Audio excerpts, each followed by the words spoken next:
pasensya na po doon sa mga supporters ni VP Sara Duterte. No offense meant, pero hindi po ako VP Sara Duterte supporter. Hindi magagawa ni Saldico lahat ng mga to kung walang approval ng former speaker. Sa tingin ko, hindi naman pwedeng magawa ni Saldico yon nang walang approval. Tinanong din natin si Kong Toby kung ano yung mga gusto niya pag-usapan. Sabi naman niya, Kahit anything goes. Kahit ano, pag-usapan natin. Wag lang, love life. Oh, alam mo ha. Hindi, kasi standard naman answer ko doon sa love life. Unang tanong na kagad natin, kasi itong inaakusa kay Congressman, ay siya daw ay supporter ni Vice President Sara Duterte, kaya ganun ang kanyang mga binibitawan pagdating sa impeachment. Let's make it simula pa lang, diretsuhan na. Kayo po ba ay Duterte supporter? Hindi po. Pasensya na po doon sa mga supporters ni VP Sara Duterte. No offense meant, pero hindi po ako VP Sara Duterte supporter. Nakilala ko lang siya nung sila'y tumakbo ni President Bongbong Marcos na magkasama. Yun yung first time na na-meet ko siya. At syempre, after that, nakailang beses naman siyang pumunta sa Navotas. So, nagkikita kami. Pero, syempre, nung nagkaaway na sila, hindi na siya pumunta doon. I think 2-3 times siya pumunta doon. Parang isa doon sa mga mangingisda, isa yata sa isang graduation, tapos mayroon pang isa.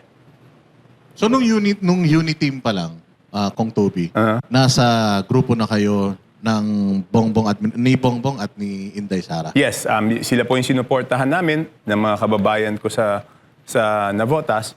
So, yun po. Pero hindi ako naging active nung kampanyang yun. Okay. Kasi tumatakbo yun ako noon bilang congressman noong 2022. So, fake news, yung kumakalat sa social media. Kasi may kumakalat na parang meme sa social media na parang sinasabi mo na hindi ka hihinto hanggat hindi nananalo si VP Sara, something like that. And hindi pa ako decided kung sino yung susuportahan ko sa 2028. Pero yan naman ang problema, di ba? Pag hindi nila magustuhan yung sinasabi at tila pumapabor kay VP Sara, sasabihin na nila na DDS ako. Dati, nung medyo yung sinasabi ko ay isip nila, pumapabor naman kay BBM, sinasabi nila na masyado kong sip-sip kay BBM. Sa akin kasi, in my whole political life, kung ano yung tama, yun ang sasabihin ko eh. Bigyan ko lang kayo ng history. Una akong naging vice mayor 1998. Naging mayor ako 2000. From 2001 to 2010, ang presidente nun is si GMA. Kung lang halo ka na, nabotas na. Apo, nabotas. Ano kung nabotas lahat ha? Apo. Nag-mayor muna ako hanggang 2010. So, nung time na yon, ang presidente nun si GMA. Mayor ako pero buong 9 years na yun, hindi ko kakampi si GMA, no? So, sa akin, hindi kasi ako yung kailangan laging kumampi sa administrasyon. In fact, ang unang administrasyon na naging kakampi ko yung presidente is kay Presidente BBM. Kasi pagkatapos ni GMA, 2010 to 2016, Pinoy naman. In the beginning, sumama ako sa majority sa House, pero di ba in-impeach si CJ Corona noon? Ako yung lone witness ni CJ Corona na nagsabi sa lahat ng miyembro ng House of Representatives na hindi naman pinabasa sa amin yung impeachment complaint na yun, di ba? So, even napaka-popular ni Pinoy noon, at siyempre, hindi naman ganun kapopular si CJ Corona. Kung ano yung totoo, sinabi ko. 2016, hindi si President Duterte ang sinuportahan ko. So, nung nagbotohan kami sa Congress noon, hindi rin ako majority noon. Independent din ako noon. So, sa akin, kung alin yung tama, doon ako pupunta. Minsan nga, yung tama, hindi nga siya popular. Pero ang prinsipyo ko kasi is, what is right will always be right, even if it is unpopular now. Kasi later on, mapapatunayan naman na tama ka. Hindi mo lang alam kung 1 taon, 2 taon, 5 taon. Pero yun lang ang prinsipyo ko eh. So, kaya hindi ako yung papalit-palit ng pag ito presidente, kakampihan ko yon. Pag ito presidente, kakampihan ko. Pag ito presidente, kakampihan ko. Hindi ko kailangan sumipsip eh. Kasi kung maayos yung presidente, susuportahan ko siya sa mga programa. kung sa tingin kong hindi ayos, pwede naman akong pumuna. Yung una kasing ginagawa ko is, pupuna ako eh. Ang problema dito kasi ngayon, parang iniisip nila, pag may pinuna ka, kalaban ka kaagad eh. Hindi naman siguro dapat ganun eh, di ba? Maganda yung sinabi nyo, Kong, na doon ka sa tama. Opo. Pero may binanggit ka, Kong, na sa interview nyo na magbibigay si BP Sara ng 1 million bawat isang tao. Hindi, wala akong sinabi. 1 million % na hindi siya maaareglo. Hindi, okay, Ayun. okay. Okay. So, hindi siya maareglo. Ibig bang sabihin, unang tanong po, kung yung kumakalaban sa kanya, kailangan ng areglo. Okay. Second na question ko, dahil nasabi nyo na hindi kayo pro Sara, parang hindi kayo anti, doon kayo sa tama, diretsuhin ko na rin yung tanong. Kayo po ba, kung Toby, pro-BBM o anti-BBM? Hindi, sinuportahan ko si BBM. In fact, full disclosure, yung wife ko kasi pinsang buo ni BBM eh. Kaya unang presidente na naging kakampi ko is si BBM. Kaya lang, pinupuna ko. Siyempre, pag hindi ako agree, sinasabi ko, no? So, balik tayo doon. Balik tayo doon sa sinasabi ko na 100% hindi papaareglo. Hindi ko alam ba't galit na galit doon yung sila. Logic yun eh. Siguro hindi sila lumalabas ng kanilang opisina. Ako kasi mahilig ako makipagkwentuhan sa mga tao, mahilig ako makipagkwentuhan doon sa mga sa kanto-kanto. Ito naman sentimiento ng tao eh, ba? Okay, paano ba tayo umabot doon sa sinasabi kong 1 million %? Unang-una, in-interview ako ng House Media. Tinatanong nila ako tungkol doon sa impeachment. Okay? So sabi ko, may mga nag-file yan na naniniwala ako na gusto nila accountability. Sabi mo, Akbayan, Makabayan, sina Kiko D, yan, accountability. Ngayon, hanggang ngayon kasi, wala pang napapanagot na big fish. Diba? Wala pang napapanagot na big fish. So pag nakikipagkwentuhan ako sa mga tao, ang sinasabi sa akin, kung wala na yata mangyayari dito sa skandalo, doon sa pinakamagalaking skandalo, siguro sa susunod na administrasyon na sila makapagod. Yan ang sinasabi sa akin ng mga tao. So ano yung logic doon? Kung ang iniisip ng mga tao na wala nang mangyayari sa administrasyon na to, alangan naman iniisip ng tao yung susuportahan ng administrasyon na presidente ang mapapanagot sa mga may kasalanan. Natural, yung line of thinking na yon, ang ibig sabihin nun, yung hindi kakampi ng administrasyon, yun ang magpapanagot nun. Sino ba yung number 1 na hindi kakampi ng administrasyon? Si VP Sara. So doon ko sinabi yung 1 million %. It's just out of usap ko sa tao, tsaka out of logic. Una yan.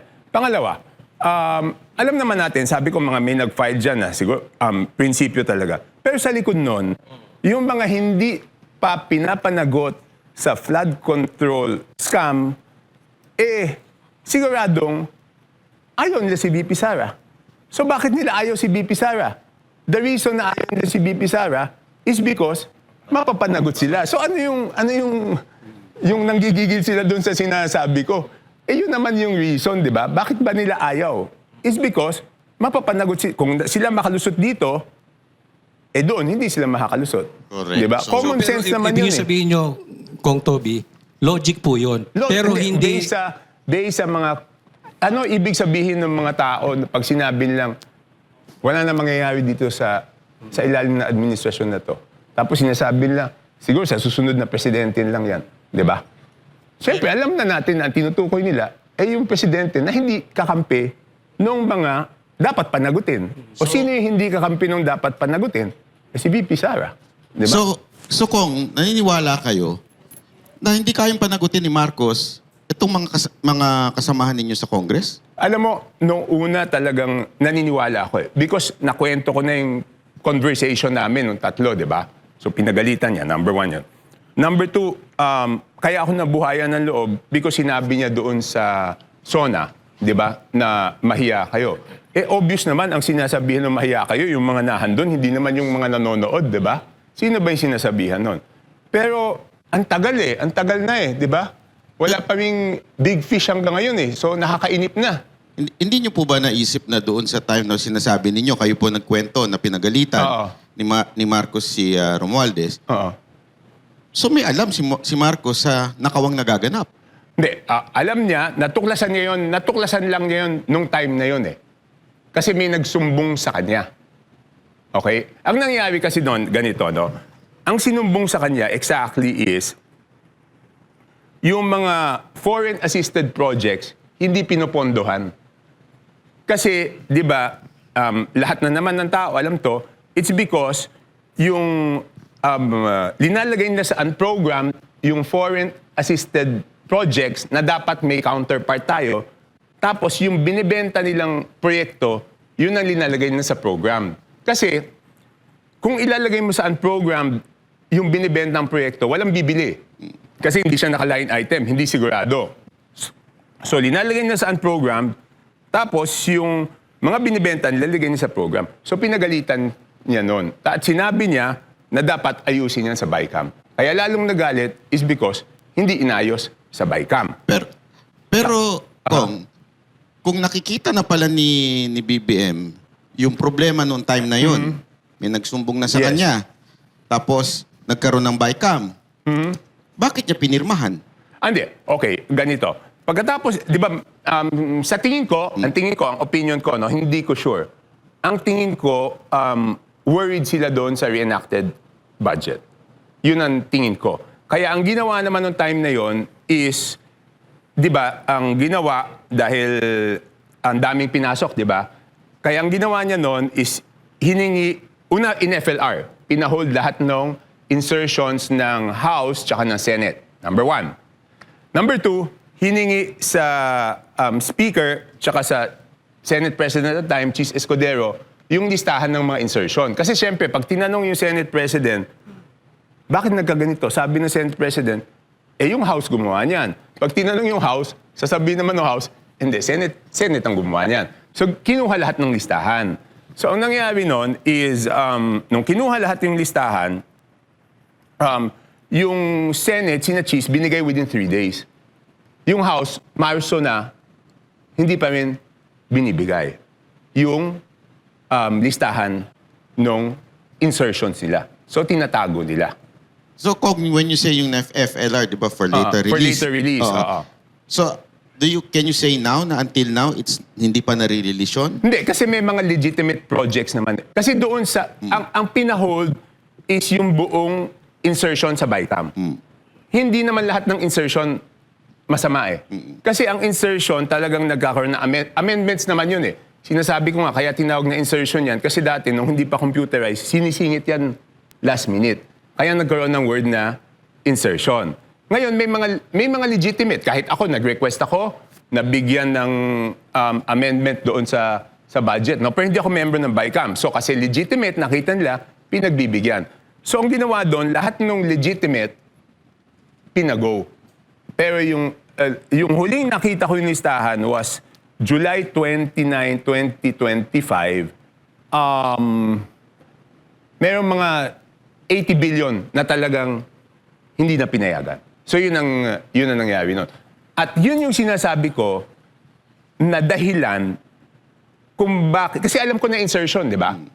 So yun yung sinasabi ko na nung first impeachment, yun ang dahilan kung bakit nila pinilit. Because it does not make sense, di ba? Feb 5, last session day namin. Okay? Ang susunod na session is June 2. So sabay naman kami na Senate. So alam namin sa House na wala nang oras yung Senate para talakayin. Okay? Bakit ipipilit yung impeachment ng Feb 5 kung June 2 pa yung tatalakayin sa Senate? So ang sabi ko nun, ang dahilan talaga nun, ng Feb 5, no? Hindi rin ako pumirma nun. Sabi ko, ang dahilan nun is because na FLR yung mga binentang proyekto. At kung may kilala kayo sa DPWH, magtanong-tanong kayo, nung time na yon, medyo rattled na yung mga contractor kasi binayaran na nila yun eh. Tapos in FLR, paano mangyayari? So yun ang mekanismo na ginamit para hingin na i-release. Kasi alam ko yon dahil noong March 25, tinawagan ako ni Congressman J.J. Suarez. Sabi, request mag-meet kami ng gabi sa Manila Golf. So nag-meet kami. Sabi niya sa akin, Toby, tulungan mo naman kami na ilabas yung mga ano. Sabi ko, bigay niyo sa akin yung listahan ng proponent. Kasi ayaw nila ibigay kay Sec. Mina Pangandaman ng DPWH noon yung sino yung proponent. Okay? So sabi ko, isulat niyo, ilabas niyo yung sino yung proponent. Sabi niya, paano yan? May namuhunan na dyan. Sabi ko, hindi ko problema yan kung may namuhunan dyan. Bakit niyo naman binenta yung, ang eksaktong word ko, bakit niyo naman binenta yung political capital ng presidente? Tapos nung hindi siya doon, sabi niya, pinangako natin yan doon sa impeachment ni VP Sara. Sabi ko, hindi ko alam yan. Kasi di man ako pumirma. So tinanong ko si presidente, sabi ko, sir, pinangako daw yan sa impeachment. Sabi niya sa akin, Toby, walang usapang ganun. Hindi natin i-release yan dahil yan sa bagay na yan. Pero, nung sinasabi ko yan, nung Marso, walang gusto maniwala sa akin, di ba? Sabi, sinungaling ako. Ano nangyari nung pinatawag sa Senate Blue Ribbon Committee? Lumabas na totoong may bentahan. Di ba? Hindi lang si Engineer Bryce Hernandez, Engineer Alcantara, sino pa ba? Yusek Bernardo. Sinabi naman talaga na may bentahan, di ba? So, totoo yung sinasabi ko noon. So, yun yung sinasabi ko na doon sa first impeachment, nagkaroon ng bentahan talaga ng projects. At yun yung naging incentive. Kaya, nung mga nakabenta, hindi naman lahat eh. Yung ibang congressman, ginamit na lang yun na tinakot-takot. Number 2, yung mga congressman nun, which makikita nyo naman doon sa mga Facebook ng mga pumirma, di ba sabi nila, pasensya na po kayo, pumirma kami kasi... Hindi. Iipit yung project. Hindi yung project. Kasi yung projects naka-FLR eh. Di ba sabi, ihinto yung ayuda, AIX, AKAP, tupad, tsaka yung pinakamahirap doon yung MAIP. Sila mismo nagsasabi yung mga pumirma eh. Tsaka alam ko naman first hand na hinold talaga doon sa mga hindi pumirma eh. Pero kung let's go back to Okay. your controversial Okay. statement Okay. regarding kay VP Sara Duterte. So, sinasabi nyo na parang hindi maaareglo si VP Sara Yes. Duterte. So ngayon, would you say na talagang hindi kaya ni Marcos na panagutin itong mga congressman ngayon? Alam mo, Or naaareglo ba ang presidente? hindi ko pwedeng hulaan kung ano yung dahilan Walang nangyayari. bakit mabagal eh.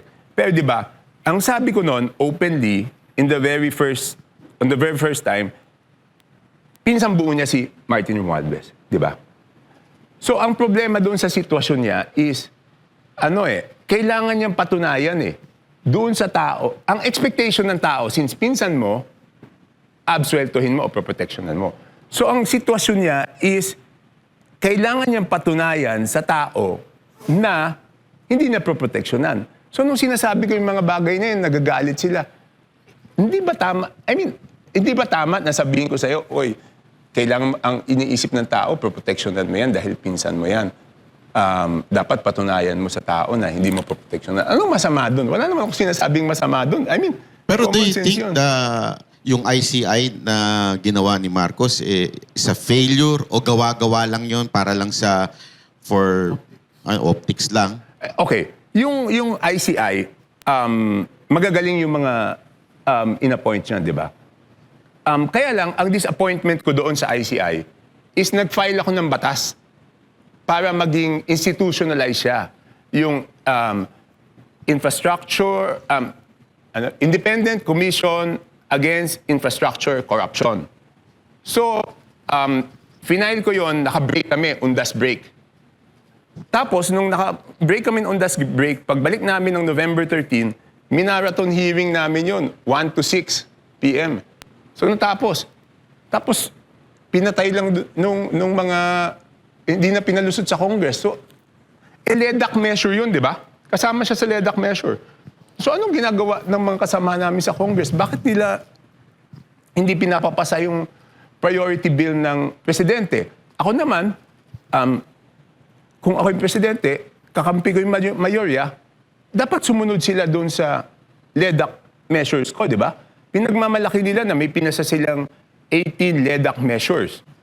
Bakit yung ICAIC bill ayaw ipasa ng mga kampi ng presidente? So that just shows talaga na talagang may mga nahandoon sa Congress na takot sila dyan sa investigasyon na yan. So, anong sa tingin ninyo? Sino ang problema? The President, the former Speaker, or the present Speaker? O baka naman pati yung anak niya? Sino sa tingin ninyong problema? But every time na sinusolusyonan ng corruption, like what you said, yung bill na gusto ninyong mangyari, walang nangyayari. What's the problem in the Congress? Okay. Definitely yung former speaker, maliwanag na yun eh. Hindi magagawa ni Saldico lahat ng mga to kung walang approval ng former speaker. Sa tingin ko, hindi naman pwedeng magawa ni Saldico yon nang walang approval. Okay. Yung bagong speaker, si Boji, yun na nga eh. Yun ang, alam mo, mabait siya, kaibigan ko siya. Pero di ba dapat gawin niya itong mga bagay na to eh. Si majority leader naman, siya yung majority leader eh, di ba? Ang LEDAC bill yan. So it's a LEDAC measure of Malacanang. You are the majority leader.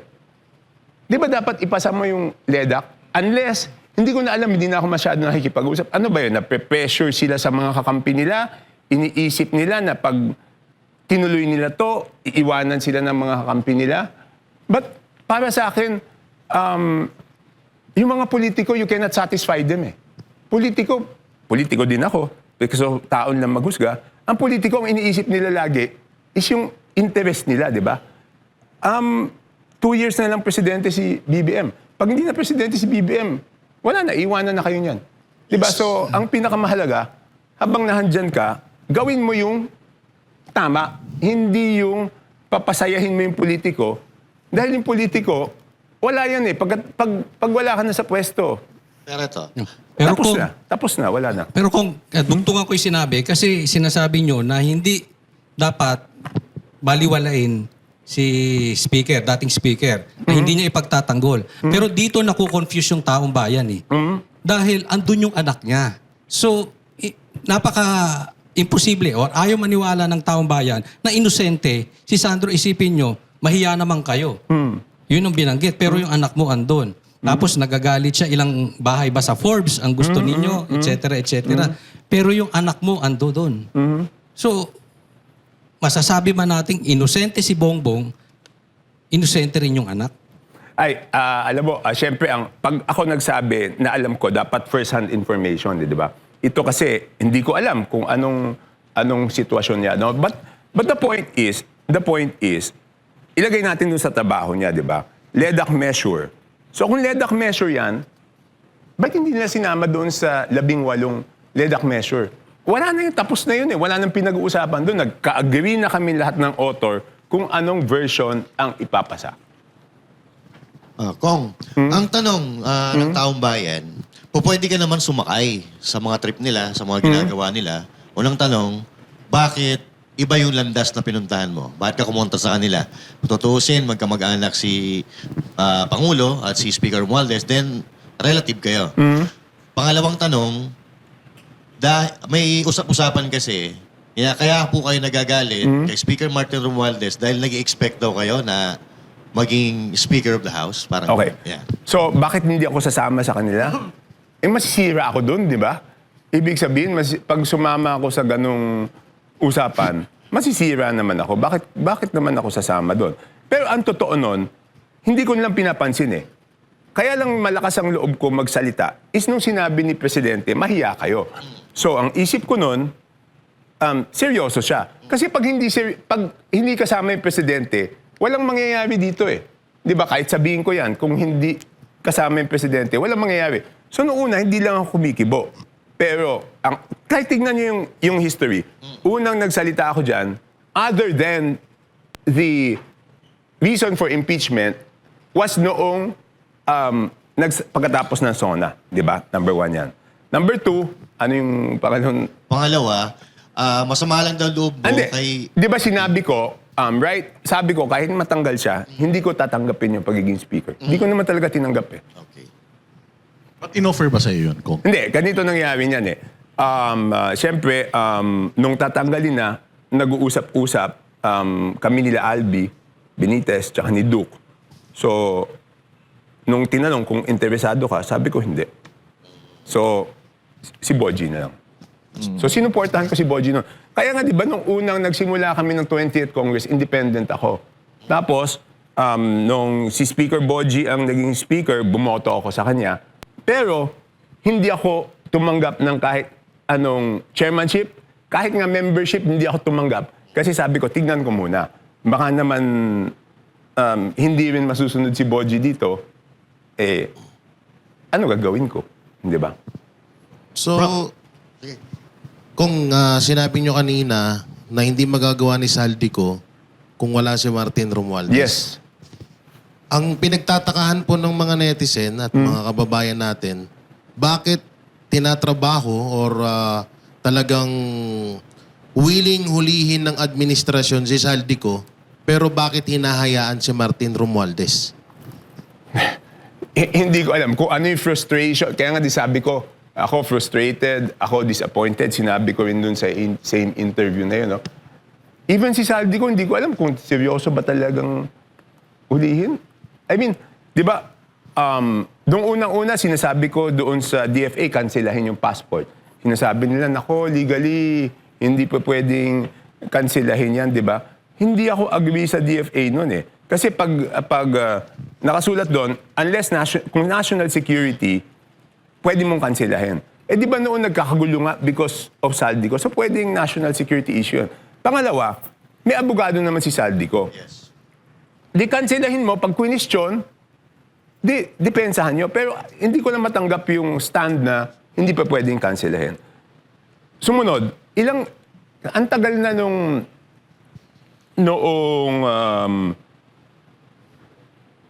sa Sandigan Bayan di ba? Nung dineclare siyang pugante. Tayo, mga tao, siguro kung mag-email ka, I mean, sa normal na buhay natin, kahit negosyo, kahit personal, pag mag-email ka, hindi mo makuha yung resultang gusto mo, ano gagawin mo? Di ba pupuntahan mo? Ito, wala pang pumupunta doon sa part ng gobyerno doon sa Portugal eh.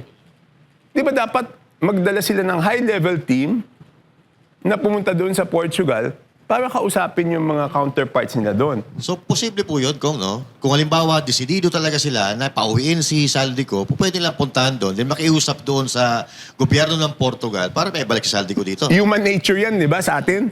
Sa atin lahat, di ba, mag-email muna tayo. Pag hindi makuha sa email, kung talagang mahalaga sa iyo yung bagay na yon, whether negosyo o personal, pupuntahan mo eh. Yes, tama. Di ba, I mean, natural tendency ng tao yan eh. Si bakit Kong wala Tevez nagpupunta? nga, no? Ilang balik-balikan Oh, nila yun. doon eh. Di ba? Nagawa nilang paraan. Di ba? Kaya nga po nagtataka yung mga tao. Kasi Hindi, si nagtataka Tevez, rin ako. si Tevez, madali nila na pauwi. Tapos ngayon, ito na napakalaki ng kasalanan eh. Kumbaga, niloko niya buong sambayan ng Pilipino. Sabi ko Ang nga, tagal niya eh. sinasabi ko, hindi ko inapi eh. Di ba?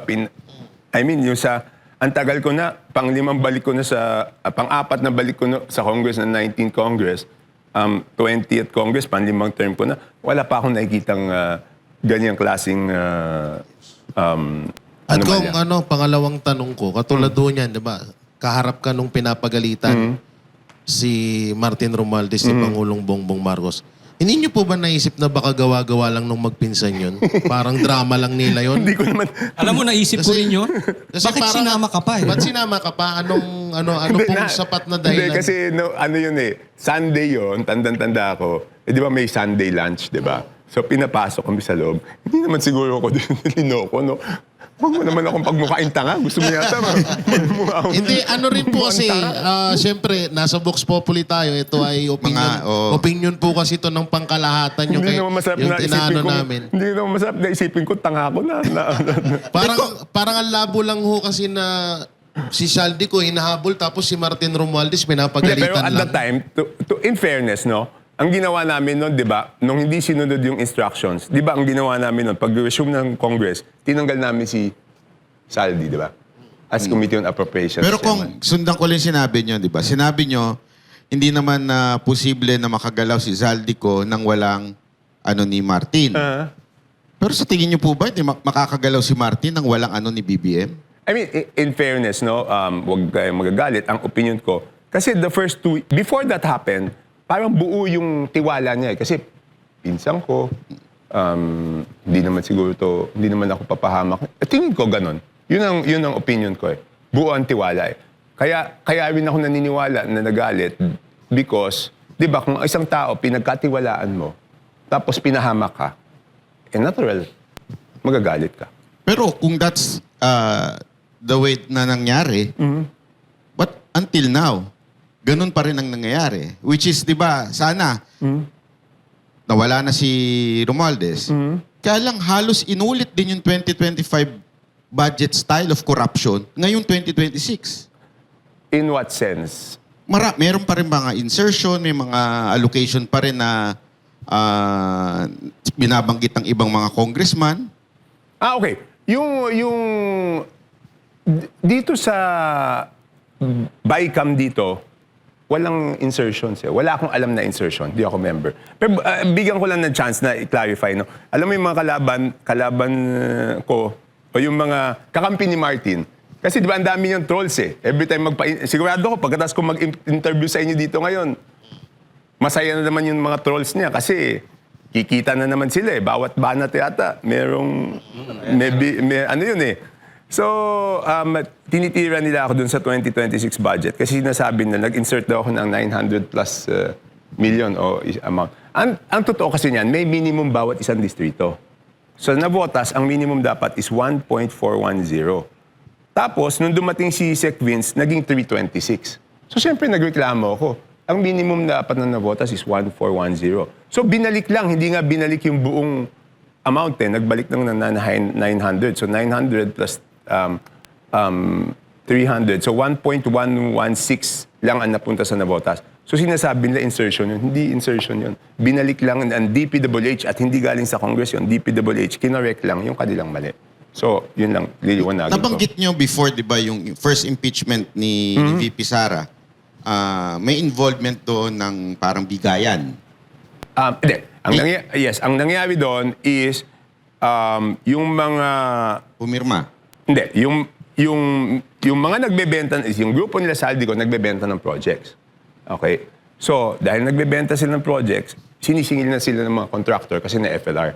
So, ginamit nila yung mga ibang congressman na para pumirma at ang pinanakot doon is i-hold yung mga AIX, AKAP, TUPAD, MAIP. Yun ang ginawa nila. Siyempre, takot ka nun kasi ano ka eh. Mag-e-election yun. Mag-e-election ka eh, di ba? Tsaka yung MAIP talaga, ang laki ng tulong nun sa congressman eh. Tsaka doon, lalo na doon sa mga kababayan mo. Pero that was the first impeachment. Yes, yung first. Now, we have the second impeachment. Mainit pa rin ang dugo nila kay VP Sara Oh, Duterte. definitely. Oo. Do you think meron pa rin, kung ano yung nangyari before, meron pa rin yung nangyayari ngayon? Hindi, okay. Sinagot ko na yan nung interview eh. Tinanong ako ng isang reporter eh. Kasi hanggang ngayon, lahat ng DPWH projects kasi wala namang insertion eh. Lahat, total. Lahat yan naka-FLR. Sabi nila, hindi ko alam for what reason, may mga haka-haka na baka walang pondo yung gobyerno. So tinanong ako ng isang reporter. Sabi sa akin ng isang reporter, kung yung FLR ba pwedeng gamitin ngayong eleksyon, ngayong impeachment ni VP Sara? Simple lang yung sagot ko. Sabi ko, pwedeng gamitin, di ba? Pero kung gagamitin o hindi, malalaman lang natin pagkatapos ng botohan kung yung mga bumoto ay rinilis yung pondo at yung hindi bumoto ay hindi rinilis yung pondo, mako-confirm natin. Pero after the voting pa. Yun. Sinabi ko yun. O galit na galit yun. Would you take part in exposing after na magkaroon ng... Definitely. Walang problema. Walang problema. But do you think makakabuo sila ng numero? 106,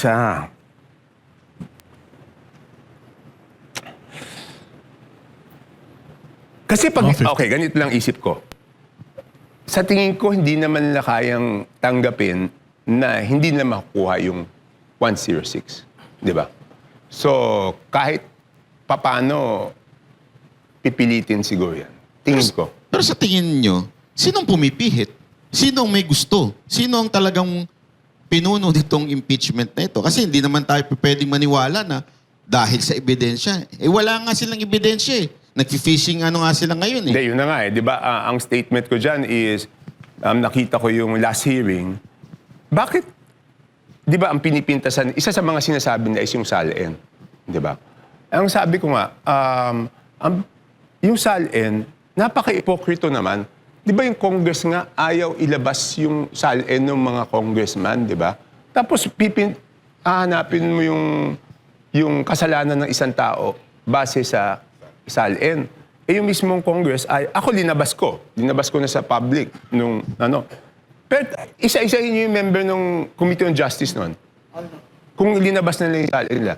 Ang tingin ko, kung ikaw ayaw mong ilabas yung SALN mo, wala kang karapatan na manghingi na pintasan yung SALN ng ibang tao. Okay. Ang pinakaayaw ko kasi is yung ipokrito, di ba? Number one, ipokrito. Number two, yung double standard. Alam mo yung double standard, ang pananaw ko, ang double standard, dyan nagsisimula lahat ng kalokohan eh. Because bakit ko sinasabing dyan nagsisimula lahat ng kalokohan? Di ba kaya nga, nakita ko dyan, tinatanong niyo ako doon sa 8 plate, di ba? Yung 8 plaka. Bakit ba ayaw ko ng 8 plaka? Kasi pag sa maliliit na bagay, iniisip mo, iba ka doon sa ordinaryong mamamayan. Hanggang sa malalaking bagay yan, iisipin mo, iba ka. Yung 8 plate gives you a sense na iba kami eh. 8 yung plaka eh. Kaya ako ever since nag-congressman ako 2010, never ko kinuha yung 8 plaka eh. So, ano ba yan? Sinasabi ko nga, the reason kung bakit tayo umabot na dito sa malaking corruption sa history, ang nasa sentro is yung House of Representatives, is because doon sa isip na double standard, iba kami. Iba yung congressman. So, ibig sabihin, congressman, pwede magnakaw. Pero yung ibang tao, bawal lahat kayo. Yan yung ayaw ko doon sa double standards eh. Because dapat, lahat ng tao, bawal. Lahat ng government official. Pero pagka nagkaroon ka ng isip ng double standard, doon mo na iisipin na you are above the law. And all others are not. Di ba? Kaya ayaw ko yung isip na yan. But let's go back, Kong, dun sa Salin? impeachment. Oo. Sa tingin nyo ngayon, sinong pumipihit ng impeachment ni BP Sara? Base doon sa spokesperson nila, sa Kay Claire, mukhang, baka pati Malacanang gusto na rin. Di ba? Di ba? Bakit ganun, nagpa-interview lang ako sa impeachment, galit na yung spokesperson nila, di yata nakatulog. Pero sa galit. kinikilig. Pagka ikaw yung topic, kinikilig siya eh. Kasi Hindi, galit. Makisig kasi Hindi, sinong galit na galit sa akin. Galit na galit. Alam mo, yun yung naging senyales sa akin eh. Bakit nagpa-interview lang ako tungkol sa impeachment? Pagkatapos nun, 2 araw yata, okay lang naman sa akin. Wala naman sa akin yun, di ba? Iniisip ko lang, pag ganon, baka gusto na rin ng Malacanang, di ba? Kung untouchable, parang ganyan ang tingin sa inyo eh. Kasi naalala nyo yung umatake sa gobyerno si Lebiste, tsaka si Kiko, binanata ng mga kasama nyo. So parang inaapi sila. Ngayon, pag ikaw yung nagsalita, bakit parang tahimik sila? Ano ba yung hawak? Ano bang meron Ano bang meron? Kong Toby? Bakit? Hindi. Wala ka pang ethics Ang complaint, galing nyo, no? ang galing nyo. Oo, Ang galing nyo pag magtanong, sinabi ha? Siyempre, lahat ng bala, di ba, lahat ng FLR, kasi di ba, okay, no, March 24, napatawag ako noon sa Malacanang. Because nga, yung House of Representatives, hindi pa binibigay yung kanilang listahan. So, namumroblema si Sec. Mina Pangandaman doon kasi sabi niya, Mr. President, kinukulit ako ng mga congressman na i-release daw yung SARO. Hindi ko naman ma-release kasi wala yung listahan ng sa House of Representatives. So sabi ko kay Mina, bakit ba ayaw bigyan listahan? Sabi nila, wala daw sila nun. Sabi ko, Mina, imposibleng mapasok ang kahit anong item sa budget kung walang kopya yung House of Representatives. At sabi ko, hingin mo ko si proponent. Kasi pag ako humingi ng proyekto para sa distrito ko, dadalhin ko sa distrito ko. Pag isang congressman humingi ng proyekto at dinala sa ibang distrito, sigurado benta yan. Okay? So, sabi, wala daw. Imposible yan. So, doon kami nagkausap ni Congressman J.J. Suarez. So, siguro bakit yung iba hindi nila ako tinitira? Alam ko magkano yung kanila eh. May hawak ka pala ng ano. Kasi yan ang Usapan sinabi. natin ngayon. Last week, inaway ako ni Asidre, di ba? O, di nilabas ko na yung tingog. Isipin mo, tingog, party list, ha? So, takot sila sa'yo. 5.96 billion. Isang party list sa insertion pa lang. Pero kung ang 5.9 party list ba hindi usually may ganyan? Meron, 150 yata. Million. 150 million. 150 million lang. Yung This kanya, one, 5.96 billion. Kasi walang Siguro kasi si Yeda nahandun, di ba? Kaya pala tumahimik si Asidre sa pag-atake Hindi, sa'yo. tinitira pa rin niya ako, pero ayaw niya sagutin kung bakit kailangan dumaan sa kanila yung proyekto ng distrito at hindi yung district congressman. Ayaw niya sagutin yun. Ngayon, kung in terms of yung kanina, nabanggit mo yung sa hypocrisy, patungkol sa salin. Ang Congress gusto rin na in-audit din ang Office of the Vice President, ano? And nagsimula ang lahat ng gulo na ito nung in-expose ni Pangulong Duterte sa gikan sa masa para sa masa dito din sa SMNI yung liquidation by certification. Yes.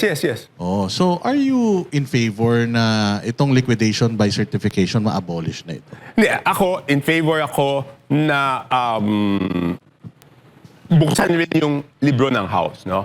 Pero admittedly, yung sinasabi na kasi yung OE, di ba? Sinabi yan yun noong, di ba? Magkakapasko talaga, di ba?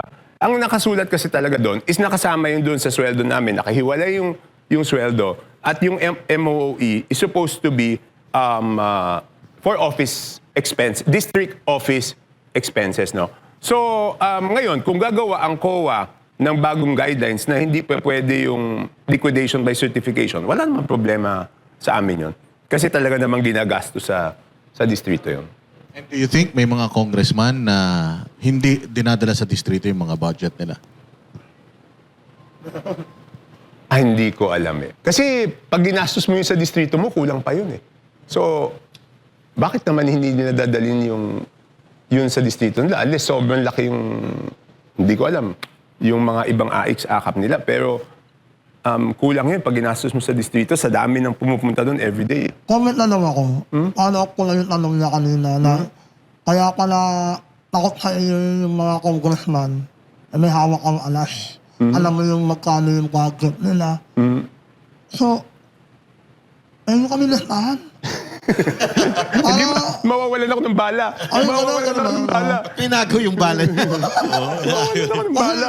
Alam mo kung kinasuhan ako walang kwenta yung kaso sa akin. Anong kaso sa'yo? Cyber libel. Bakit? Sino sinibel-libel mo? President Marcos. Ano ba yung sinabi mo? Ang sabi ko lang ang sabi ko lang naman sa post ko, akala ko kasi tunay. Alin? Yung medical record, kumakalat na medical record yung sa St. Luke's. Ikaw ba yun? Oo. Akala ko, ako Baka naman pati ako madamay sa'yo, ha? Hindi, akala ko kasi tunay. Ilang araw na yung nakapost, so gumaya na ako. Pero kung ano nga ba talaga sakit? Hindi, alam din, diverticulitis.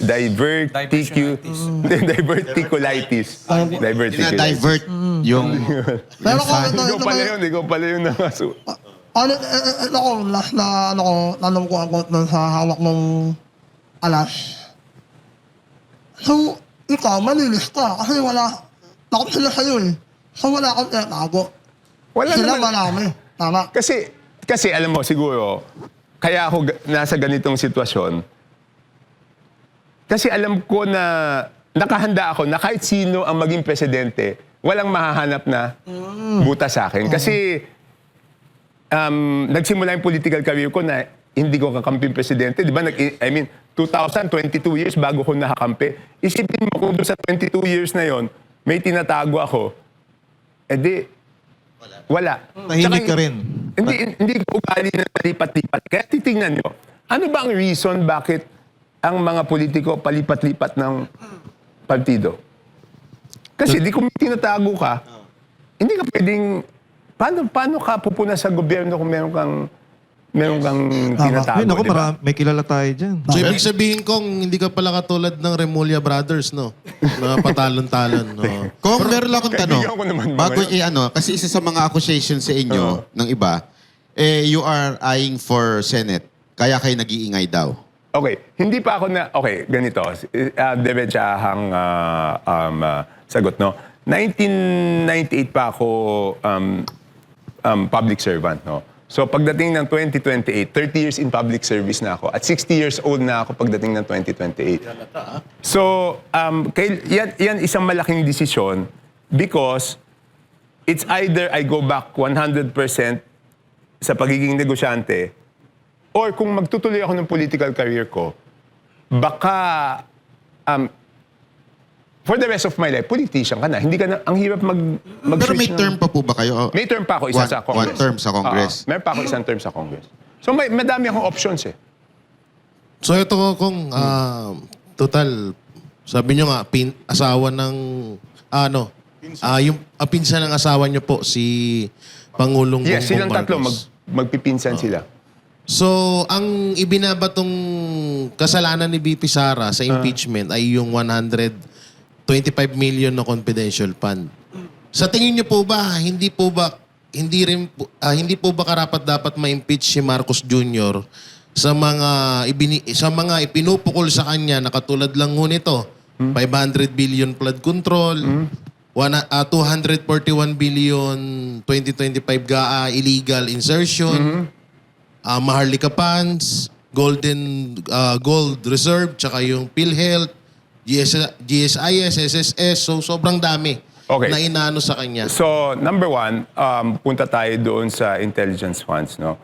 I mean, with all due respect doon sa mga kasamahan ko sa Committee on Justice, though na pagbotohan na nila yan at sinabi nilang may substance, ako ang simpleng pananaw ko dito is doon sa intelligence funds na yan is that unang-una, yung notice of disallowance is appealable.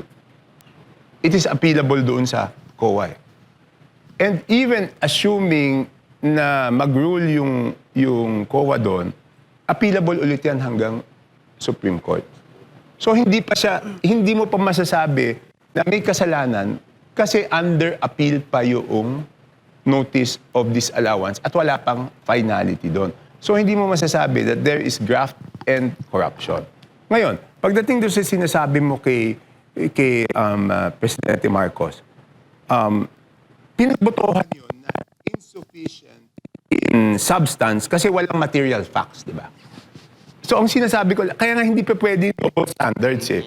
We have to apply the same standards sa lahat. Kaya nga sinasabi ko, dapat same standards ang gagamitin doon sa impeachment ni VP Sara. So, bakit ngayon lang kayo naghihingi ng mga dokumento, di ba? Ng mga ebidensya. Kaya lang, pinagbotohan na doon, ano naman magagawa ko? But nasa majority pa rin po ba kayo ngayon? Oh, pero, I mean, nasabi lang sa majority, pero since hindi naman ako tumanggap ng kahit anong komite, libre naman akong gawin kahit anong gusto kong gawin. Dahil hindi naman pwedeng, di ba si Egay, no, nagsalita, tinanggal nila, di ba? Ano naman tatanggalin na sa akin kung magsalita ako? Wala naman silang tatanggalin sa akin. Kaya nga hindi ako tumanggap ng kahit anong... So, ngayon, ang sa tingin nyo talaga, walang substance, yung impeachment. Doon sa ano, hindi ko kabisado kung ano lahat ng mga... Yung sa confidential. Confidential. Sinabi ko in the same interview that is appealable. Pwede mong appeal yan. So hanggat walang Supreme Court decision with finality na hindi ayos yung paggastos nun, hindi mo siya pwedeng gamitin as grounds for yung online impeachment. threat ni VP Sara. Sinagot ko rin yan, Banat. Sabi ko nga, kung ang purpose is really mapanagot ang isang tao, di ba ang mas gusto mo is filean siya ng criminal offense, di ba? Grave threats yan, di ba? Okay. Kung ang gusto mo lang talaga is mapanagot sa ilalim ng batas, hindi mo pipiliin yung impeachment eh. Kasi wala namang kulong yung impeachment eh. Di ba? Kung ikaw, kinakot ka, anong gusto mong gawin? Di ba mapakulong siya? Eh bakit dito, ang pinupursue natin is yung impeachment? Baka iniisip kasi ng mga kababayan natin kung immune si VP Sara pagdating sa kaso. Hindi, tama, buti sinabi mo. Hindi, it's only the president that is immune from suit. Ang vice president is not immune from suit. So habang vice president siya, pwede mo siyang filean ng kaso. So yun ang sinasabi ko, number 1 yon. At Coach Oli, ibigay mo muna yung mic kasi nagdolo ko yung mic ni Kong eh. Number 1 yon. Number 2, pag sinabi mong grave threats, who will determine kung yan ay grave threat? Kunyari, siya tinakot. Kahit magkapatid kami, hindi ko naman pwedeng sabihin na grave threat yun eh. Di ba siya lang ang makakapagdesisyon kung grave threats yun o hindi? Hindi yung ibang tao. Ito, bakit yung congressman ang magsasabi? Dapat yung mga sinabihan noon, si Presidente, si First Lady, si former speaker, sila magsasabi na grave threats yun. At dapat, dinitis muna yun sa DOJ. Yun yung aking pananaw. What about kay Madriaga? What do you think of... Mahirap yun. Wala namang... Hindi naman masabi ni Madriaga saan nanggaling yung pera. Papaano... Di ba? Walang... Di ba dapat muna, pag... Hindi ko alam kung ano saan nila gagamitin si Madriaga. Ang tama ba ako na sasabihin nila na siya yung tungkol sa intelligence funds na punta Oo. sa kanya? Siya napunta sa kanya para... Bali, siya yung naka-witness ng lahat. Star witness daw. Hindi pwede yun eh. Tsaka, ang hirap nun kasi preso yun eh, di ba? I mean, deprived of liberty yun eh, di ba? So, hindi naman siguro pwede yun. Pero at kahit gano'n, no? Kahit gano'n, Banat, makikinig pa rin ako. Hindi naman sarado yung pag-iisip ko. Papanoorin ko pa rin yung mga hearings at ako'y boboto base doon sa kung ano yung tama. Ito Kong, kasi laging inaakusa rin, bakit hindi daw umattend si VP Sara Duterte? Bilang congressman for a longest time, ang tagal-tagal nyo na, meron bang rules na kailangan siyang umattend? Hindi ko kabisado yung rules on impeachment. Hindi ko masyadong binasa kasi hindi man ako member ng Justice Committee. Ang masasabi ko lang doon is ito na naman. Isa na namang problema doon na double standard. Alam mo, sa lahat ng committee namin, kung kahit hindi ka member, pwede ka magtanong ng kahit ano. Ang kaibahan lang ng member tsaka non-member is yung non-member hindi pa pwedeng bumoto. Dito sa ground rules na ginawa nila kay VP Sara, ang non-member, hindi ka pwede magtanong. Pwede ka lang mag-manifest. Di ba? Kaya si Paolo Marcoleta hindi makapagtanong. Puro manifest lang siya. Ano pa yung nagkaibahan natin? Ipare-pareho naman tayong congressman. Bakit isang halimbawa, sa budget hearing, hindi naman lahat ng congressman member ng Committee on Appropriation. Lahat pwede magtanong. So bakit sila takot na magtanong yung ibang mga congressman? Pero kung pwede bang palitan on the spot yung mga rules na... Pwede kasi with majority vote Ganon yung So, nangyayari. kung nagustuhan nilang, kailangan required. Pumunta. Yun, pwede nila gawin yun. Kung, Yun ang sa problema. ganyan, Because doon sa rules namin, even sa plenary rules namin, nakasulat doon, by 2/3 vote of the majority, you can suspend the rules. So, yun ang pwedeng ganang gawin. Pero ang akin naman, kung hindi na mag-appear si VP Sara, at sabi naman malalakas yung ebidensya nila, nag-file ako ng House Resolution, ano bang House Resolution? 894 bago mag-break. Sabi ko, bilisan na at resolbahan na kaagad itong bagay na to para makapag-concentrate lang doon sa fuel crisis, di ba? Sabi nila, hindi, pwede naman sabay. O sige, assuming pwede sabay. Hindi lang ako nagagandahan na habang naghihirap yung mga tao, baka isipin ng tao, away politika to ng mga politiko. Yun nga Hindi kung ba? ang sinasabi. Yun nga kung ang sinasabi na ito na yung pagkakataon dapat ni Presidente na pwede siya maging hero pa nga dito.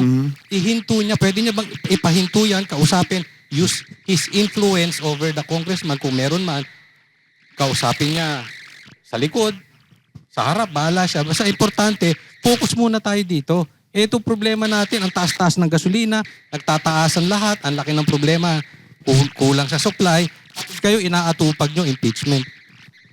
Hindi, pero paano mo kakausapin kung meron talagang mga tao doon na talagang takot sila, di ba? The only... Walang influence. Hindi, may influence Kaya lang, kaya nga, I mean, may mga political realities Paano kung yung mga yun kumalas naman? Di ba? So, I think there are political realities Pero sa akin lang, hindi na nag-attend. Di dapat lalong mapabilis, di ba? Bakit sila, hindi ko naintindihan, bakit sila nagre-reklamo ngayon na hindi mag-attend? Di bilisan nyo. Di ba parang husgado yun di ba? Pag hindi dumating yung isang partido, di bilisan yun lang, didiretso yun lang. Di ba pwede safe to say na mahinang klaseng leader ito si Bongbong. Hindi niya makontrol yung sa gitna emergency na to Emergency tapos wala siyang magawa. Hindi, sabi nga nung kaibigan ko, hindi pa daw crisis, di ba? Di ba? Sabi ni nung unang araw. Hindi natin matawag na mahinang leader o gaya na sabi ni Banat, yung sabi niyo kanina, siya ang pumipihit nitong impeachment mismo. Huwag mo na kamag-anak ng misis ko yun. Baka naman din ako pauwi mamang gabi, no? Yung mga Sige, ganyang putulin tanong, muna huwag mo natin. namang- Pagpahingayin muna natin si Kong Toby. Diba? Jay Guevara, anong iyong katanungan? Yun, katulad niyan, mabalik ulit tayo doon kung kay Madriaga. Kasi ginagamit si Madriaga laban, parang gusto rin nilang gamitin para sa impeachment. Kay BP Sara na kay Shubagman daw. So ibig sabihin, pwede na rin pong gamitin si Saldico para sa impeachment din ni kay Marcos Jr. Kasi halos parehas lang ng Hindi. Kung sasabihin ni Saldi yung talagang... Hindi ko alam kasi ang alam ko talaga, ang nakakausap ni Saldi directly is si former Speaker Martin Romualdez, no? So, basta ang sinasabi ko, dapat consistent tayo Dapat parehong standards ang gagamitin natin. Yung kay Madriaga kasi meron ba siyang statement? Hindi ko nabasa kung may statement siya Meron Kong. Hindi ko pa nababasa yung statement siya. kay Madriaga. So hindi ako... Parang sinasabi niya yung pera galing sa Pogo. Yun yung mga... Hindi, pero saan... Di ba dapat yon eksakto, specific. Sino ang nagbigay sa kanya ng pera? Saan sila nagkita? Anong oras? At di ba dapat specific yun Hindi pa pwedeng, hindi, nakakuha siya ng pera dito tapos dinala niya doon. Hindi pa pwedeng ganun yun. Kaya nga, pero ang problema, paano magtatanong yung ibang mga non-members ng committee kung hindi na pwede magtanong doon sa... So paano mako-cross-examine si Madriaga? Wala na makakapag-cross-examine doon. Di ba? Yun ang problema. So sino magko-cross-examine? Baka wala na mag-cross-examine kay Madriaga. Sa iyong pananaw Kong, natanong na rin namin ito dati sa mga na-interview namin Ano kaya nangyayari dito? Kasi clearly naman talagang si Madriaga wala talagang credibility para magtumistigo. Sa tingin nyo, siya ba ay nagagamit lang ng mga tao o mga politiko na nasa likod sa kanya, nagpapagalaw sa kanya, gano'n? Hindi, sa akin hindi dapat bigyan ng weight masyado yung sinasabi. Dapat 'di ba dapat ganito lang. Kaya nga hindi pa pwedeng double standard 'di ba? Yes. Yung 18 Marines nga hindi nakakulong 'Di ba? Bakit yung 18 Marines hindi naman nakakulong yun? Ayaw paniwalaan. Tapos yung nakakulong, yun ang papaniwalaan natin. Di ba parang may double standard 'di ba? So dapat hindi pa pwedeng ganun Hindi lang ako masyado makakomento kay Madriaga because hindi ko nabasa yung statement niya. So ayoko masyado magkomento doon sa bagay niya yan kasi baka may mali akong masabi. Pero ito, malinaw na malinaw. Sa pinag-uusapan natin ngayon, malinaw na ito ay talagang demolition job para kay BP Sara Duterte. Na kanina nabanggit niyo po na may mga trolls At nakaraan, parang may nasabi kayo na mga attack crocodile ni Romualdez, no? Ngayon, may knowledge po ba kayo kung gaano kalawak itong troll farm na ginagamit ni dating Speaker Martin Romualdez? Makikita naman natin Pag nag-scan ka sa social media, makikita mo naman na talagang malawak yung troll fires Yung nila. reach nila. So, Kasi pag ako lumabas, orchestrated yung banat di ba? Isa yung sinasabi.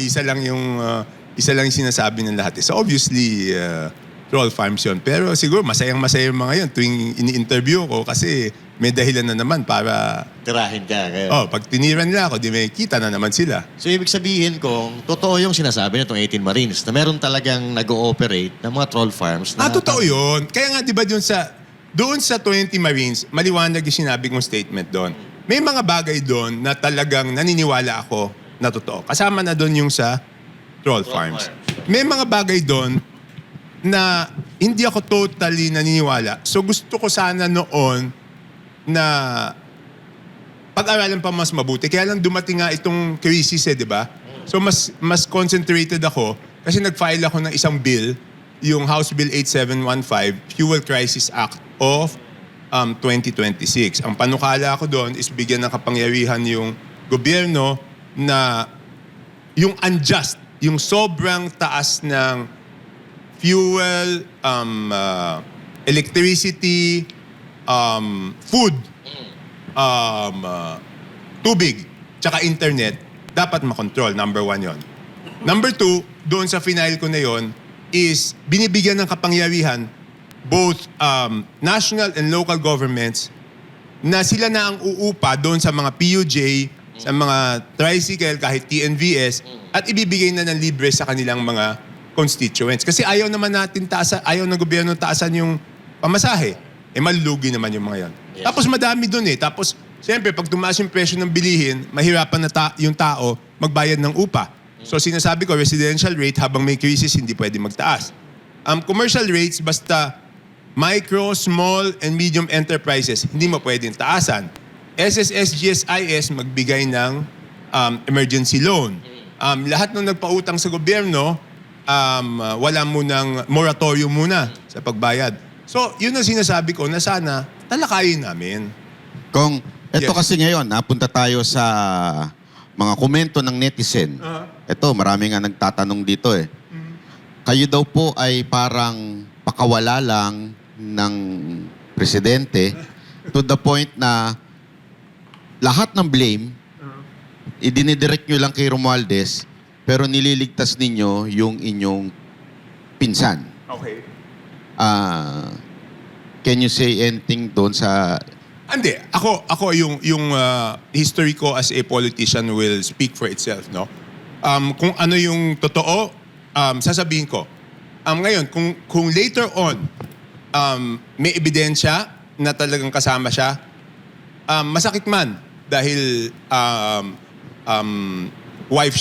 pinsan siya ng misis ko, wala akong magagawa di ba? Kung yan ang totoo Pero sa ngayon, ang katotohanan na alam ko is hanggang doon sa kay Martin Romualdez. Kasi, okay, bakit ko alam yan na totoo? Kasi di ba, hindi lang yun kinausap niya ako minsan Sinabi ko na rin ito dati. Sabi niya sa akin, ano ba nangyayari? Sabi ko kasi naman si Saldi, di ba, humihingi ng 20% doon sa mga proyekto. Sabi ko nga, pati ako nga, nung dinapit ko sa isang tao, sabi sa akin, presyong kamag-anak daw, 10%, di ba? So, sabi niya, ang sagot niya sa akin is, bakit hindi ka nilang dumiretso sa akin?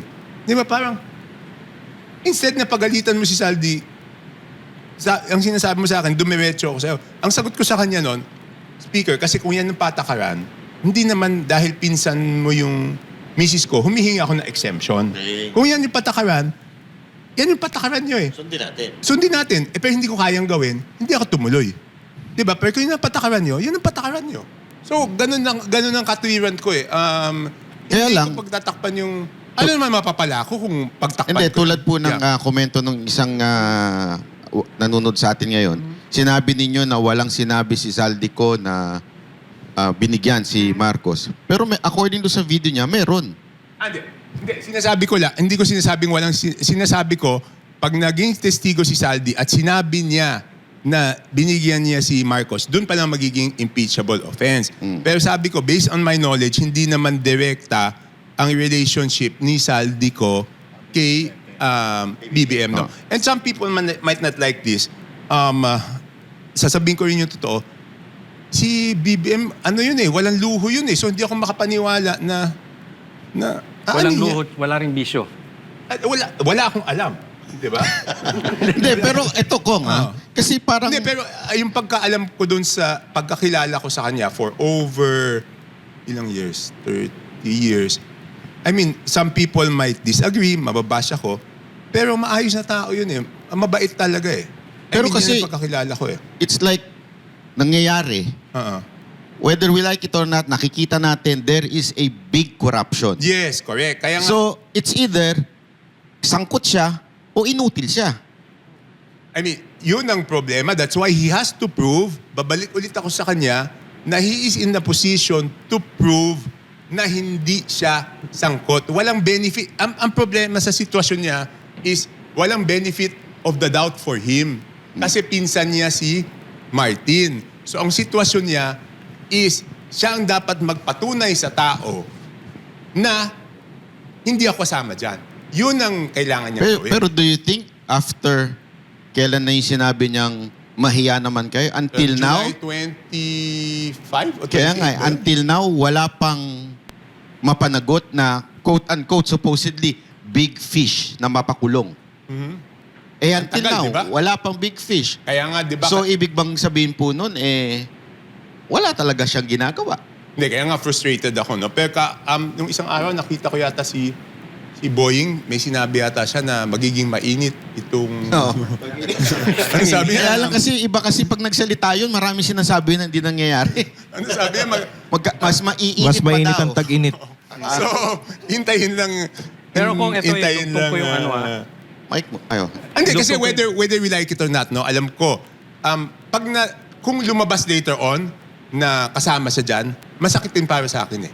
Kasi mabait naman yung taong yun eh. Mabait naman rin siya sa akin. So if it comes out later on na kasama siya doon, I will not be happy about it. Kaya I'll be lang- sad about it also. But I'll be sad, but I will have to stick to the truth. Kasi wala akong magagawa, yun ang katotohanan. Kaya lang diba? ako- Ayoko naman banat na masama naman ako doon sa wala naman akong kasalanan. Kasi meron din tayong, ibig sabihin for so long, na-maintain ko tong pangalan ko na wala akong ganyan. Pero you're Ano ba yan? ready. Just in case But it's maglabasan pa yes, I'm ready, but sinasabi ko, it's going to be painful. Kasi mabait naman siya, hindi lang sa akin. At naniniwala akong mabait siyang tao eh. I mean, minsan sinasabi ko nga sobrang bait na hindi siya confrontational eh. Alam mo, pag presidente, hindi talaga pwede yung... Hindi confrontational. No, because there are painful decisions that you have to make. Kaya nga ako nang hihinayang because yung isipin mo, nanalo ka 31 million votes, paano ka napunta sa sitwasyon ngayon na ang trust rating mo is naging negative? Diba? Saan napunta yung lahat ng political capital mo? Naubos yung political capital mo? Eh, napakahalaga yung political capital na yon because yun ang paraan para makagawa ka ng mga reformang masasakit eh. Diba? So, nasayang lahat. So, do you think na wala talagang political will din somehow ito si BBM? Hindi, gusto niya, kaya lang minsan masyadong mabait. Hindi pwede talaga yung mabait. Hindi pwede yung hindi ka confrontational pag politiko ka. Pero sometimes, siyempre, yun ang character ng tao, hindi na natin mababago, di ba? Kaya lang, tama po kayo doon, masyado siya mabait. Di sana nagpari na lang siya, hindi na lang siya nagpresidente. I mean, we have 2 years. Naintindihan ko We yan. have 2 years. Naintindihan ko yun. And we are in a crisis. Yes, naintindihan ko yan. Sa crisis na to, hindi po pwedeng mabait ang pinuno. Yes. We have to have a strong hand pagdating sa mga Hindi desisyon. naman dapat maging masama, pero dapat dito Strong is... hand. Oo, medyo strong ka. Kaya nga, ganun yung pananaw ko. Kaya nga, di ba sinasabi ko, katulad nung kay Saldi ko, dapat nung naging offensive sila eh. Di ba, hindi pa pwede yan. Dapat, let them question the law, di ba? Kasi, pinoproteksyonan mo yung mas maraming kababayan eh, di ba? So, kung kailangan na maging mabagsik, kailangan talaga eh. Wala tayong magagawa eh. Di ba? I mean, wala tayong magagawa. Pero Choli, meron kang Follow-up gustong question, klaruhin. no? Follow-up question. Kasi nabanggit nyo na kahit kamag-anak ng inyong asawa, kung sa dulo mapapatunayan, no choice kayo. Yes. Ngayon, sinabi nung Marines na nag-deliver sila sa Ilocos Norte to the point na, kung hindi ako nagkakamali sa aking pagkakaalala, si Sandro pa mismo, di umano ang tumanggap. Yes, yun yung sinabi nila. So, hindi ba sa tingin ninyo ito malaking ebidensya na? Hindi, kaya nga sinabi ko, Coach, kanina, na may mga bagay na talagang naniniwala ako. May mga bagay na they have... Dito naniniwala kayo? Hindi pa ako masyadong kumbinsido dyan. Alam mo, iniisip ko nung lumabas yung 18 Marines, iniisip ko kung dapat ba ako mag-file na resolution na ipatawag. Kaya lang, medyo hindi ko muna tinuloy kasi nga, gusto ko bago ako mag-file na resolution, sigurado ko talagang, totoo lahat. Kasi mahirap ako naman masusubo nun eh. Yan yung isang dahilan. Pangalawang dahilan, sabi ko, kung mag-file ako na resolution, saan namang committee ipapadala to? Lahat ng committee chairman, yung pa rin yung mga bata ng former Speaker Martin Romualdez. So baka pag pinatawag yon, unang bukas pa lang na bibig, i-contempla agad. Sa akin naman magalit yung, baka sabihin nila, sinubo ko sila doon, tapos na-contempt sila. So hindi ko talaga malaman kung paano yung approach doon sa 18 Marines na yun. Pero nagtataka ako, di ba, nakita nyo naman yung mga kasamahan ko sa Congress, yun, pag sinabihan mo yun ng hindi totoo, nanggagalaiti yun. Papatawag kayo kaagad. Bakit dito walang nagpatawag? Yun ka ang inaantay ng taong bayan eh. Sa totoo lang kahit yung mga Marines, gusto nila, tawagin sila. Kasi if you will wait na masabing totoo, Oo. what's the use of the hearing? Hindi, Kaya pero nga tayo kung mag-hearing. kunyari mag-file ako ng resolution, makontempt yun, baka naman sa akin magalit yun. Handa sila. As far as nung nakilala namin, di ba, na-interview po namin, handa sila hanggang makulong, hanggang kaduluduluhan. Nagtataka nga sila, hindi sila pinapatawag ng Kamara, hindi sila pinapatawag ng Senado. Kung handa silang makulong, Pero palagay ko, kung simulan mo na, matutuwa ang taong bayan sa inyo. hindi kahit makulong yung mga yun. Ah. Kahit makulong. Sa tingin ko, kasi ang importante mapatawag, maimbestigahan. Sige, kausapin ko si Attorney Levy. Kilala ko naman si Attorney Levy dahil siya yung nagbigay sa akin ng mga ebidensya nung congressman ako noong sa Napoles eh. Kaya kilala ko si Attorney Levy. Kausapin ko si Attorney Levy. May tanong ako, once and for all. Kasi sabi mo kanina, marami kang hawak na alas. Kaya mo ba magpakabayani para sa amin lahat? Hahabulin mo lahat ng nalalaman mo. Kasi yun, sundan ko yung tanong niya, kasi meron nagsasabi dito, if you're really for accountability, bakit aantayin mo pang atakihin ka bago mo ilabas lahat ng alas mo dahil sinabi mo na yun sa tingog? Ba't di yung pasabihin at ibulgar yung ibang mga congressman ng punong-puno ng insertion? Okay, I'll be very honest. Siyempre, naghahanda rin tayo. Pag dinabas ko na yan, wala na akong bala sa kanila pag tinira nila ako, di ba? So, siyempre, kumbaga sa politika, meron ka dapat na tinitirang mga bala. Isipin mo, kunyari, linabas ko yung kay Tingog, noong linabas ko yung kay Ako Bicol, tsaka kay BHW, ni Saldico. Di nung tinira niya ako ngayon, wala na akong maisasagot sa kanya. Diba? So, syempre, for political purposes, naghahanda rin ako ng sariling bala ko. Kasi, syempre, alam ko titirahin ako ng mga yan. Yun yung reason. Kung kayo rin mismo nagsabi na walang makikitang butas sa inyo. So, ibig sabihin, panatag kayo na wala silang may pangtitira sa inyo. Oo, wala silang may pantitira. Pero syempre, kumbaga sa masarap rin yung may pansagot ka, di ba? Ibig sabihin pampolitika lang, masarap rin naman yung kahit wala silang masabi, masarap rin yung may naisasagot ka sa kanila at sila natatameme. Ganun lang yung style ng politika ko eh. Kaya ganyan din ang sentimento ng mga netizen. Kasi sobrang frustrated na sila eh. Frustrated sila sa nangyayari na, imagine ninyo, by June, baka malamang sa malamang wala na tayong gasolina at magkakaroon na ng konting brownout.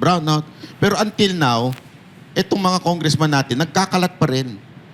Ang pinag-uusapan pa rin politika. Hanggang ngayon, wala pa rin napapanagot sa issue ng flood control scandal na yan. So, gustong makita ng mga Pilipino na may managot at gusto ng Pilipino, may solusyon naman ang House. Kasi kahit papaano, yung Senado, nakikita nila ngayon, di ba? Binibira yung mga oil companies, binabanatan ng DOE dahil sa hindi pagiging prepared. Itong House, wala. Parang naiiwan sa kangkungan. Kaya tuloy, napufrustrate sila at gusto nilang malaman sino ba talaga ang mga loko-loko dyan, anong proof na meron Kaya nila tinatanong sa inyo. Hindi, meron tayo yan. Pero darating tayo doon eh. Kasi importante rin naman na may bala tayong hawak sa kanila, di ba? Doon sa labanan sa politika, hindi naman natin dapat ubusin lahat ng bala natin that they have nothing to lose, di ba? I mean, they have to be put in a point also that they have something to lose. Pero sa Sinabi akin- rin ni ano yan, sinabi rin ni Chavit Singson yan. na ano? Na kung ano yung meron ka, hindi mo dapat ilabas yun eh. lahat. Talagang kumbaga